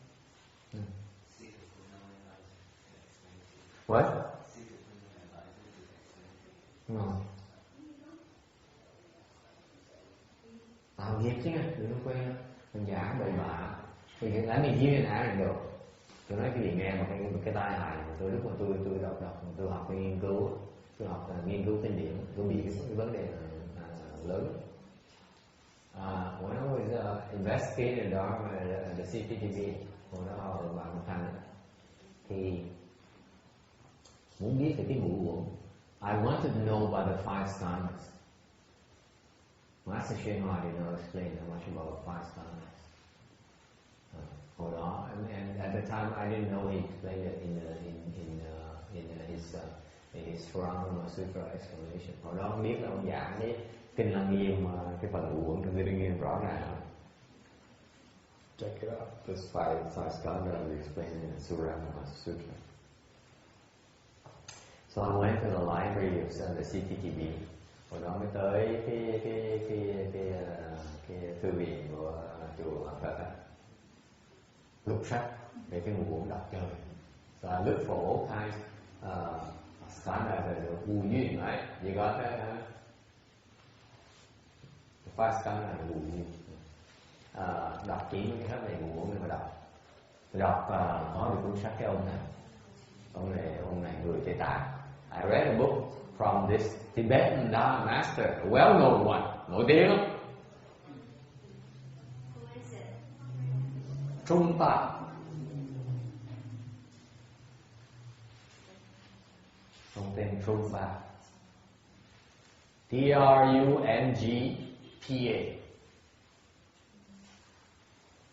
Nổi tiếng lắm. Hôm nay tôi có nhiều người theo ông. Ông biên cuốn sách về cái ngũ uẩn. So he has a lot of followers, and so he wrote a book about five skandhas. I was very impressed. Thích dễ sợ, thích thú. Cuốn sách đó chỉ về cái ngũ uẩn thôi. That book is only about five skandhas. I was so impressed with all. Thích thú dễ sợ. Trời ơi, ông sao biết rõ, ông biết giỏi. Ngũ uẩn đọc, không ai giảng ngũ uẩn hết á. Kiếm ra nè, cái ông này không dám giảng ngũ uẩn. Hỏi mấy ông thầy, mấy hỏi mấy ông thầy đệ tử tiêu hóa không ai giảng ngũ uẩn hết. I asked his master Hận disciples, no one explained the five skandhas to me, so I was disappointed. But this Tibetan monk, he explained the five skandhas. Must be superior cultivated. Chắc ông cũng giỏi dễ sợ lắm. Không đọc, ngấu nghiến mà cuốn sách đó, thích dễ sợ. I was so excited. I read it back and forth at least 5 times. Đọc luôn tới 5 lần nhất. Ông giảng tường tận, ông giảng cái nguồn gì, he explained, he elaborated in great details about the five skandhas. Giảng cái nguồn tường tận, không thể tưởng được. Tôi mừng như sợ, tôi nói trời ơi, mình thầy mới chết. I was happy because my master just died, and no one could explain the five skandhas to me. Okay? Hồi đó ông thầy tôi mới chết, mà hỏi mấy thầy xung quanh tôi thì không ai giảng tôi ngũ uẩn hết. Mà có ông này cũng giảng ngũ uẩn, ông biên sách về ngũ uẩn nữa, giỏi quá rồi. Tôi mừng dễ sợ. How about compare with Shifu's explanations? I'm coming to that.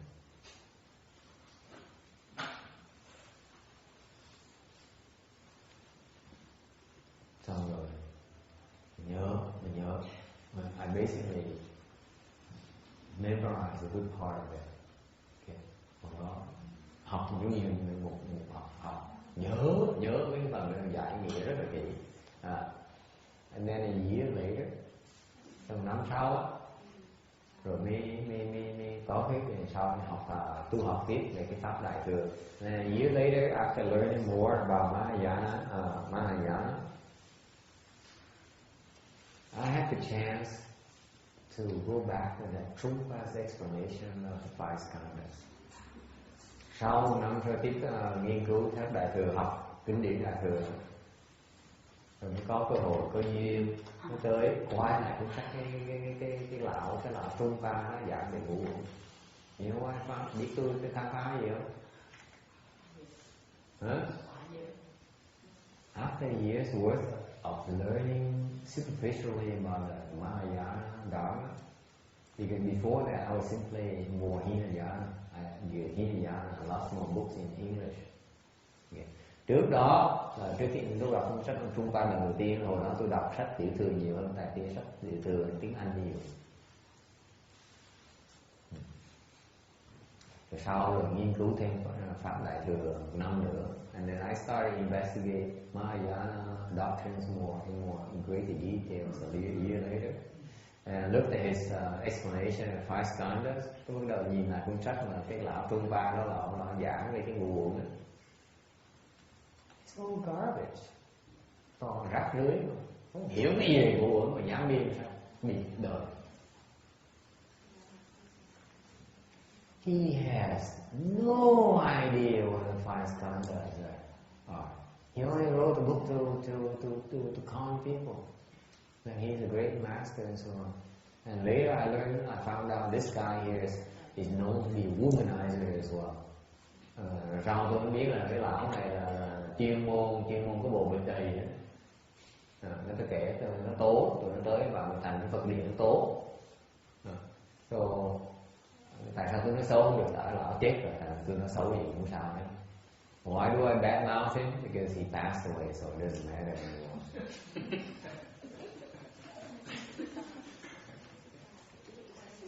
But a woman came up to the Buddha hall, Buddha in CTTV, and said, I know about Trungpa. He was chasing after me around his desk. Since I refused him, he rejected me as his disciple. Cô cái bà nó mới kể, nói thật với ông thầy ông Trungpa, ông sư phụ tôi đó, mà ông gặp tôi đó, ông rượt tôi chạy ông quá trời mà tôi biết tôi không có chịu, cuối cùng ông đuổi, ông cho làm đệ tử. Nó làm gớm vậy rồi. What is the point? Going back to the point. Ý tôi nói là gì?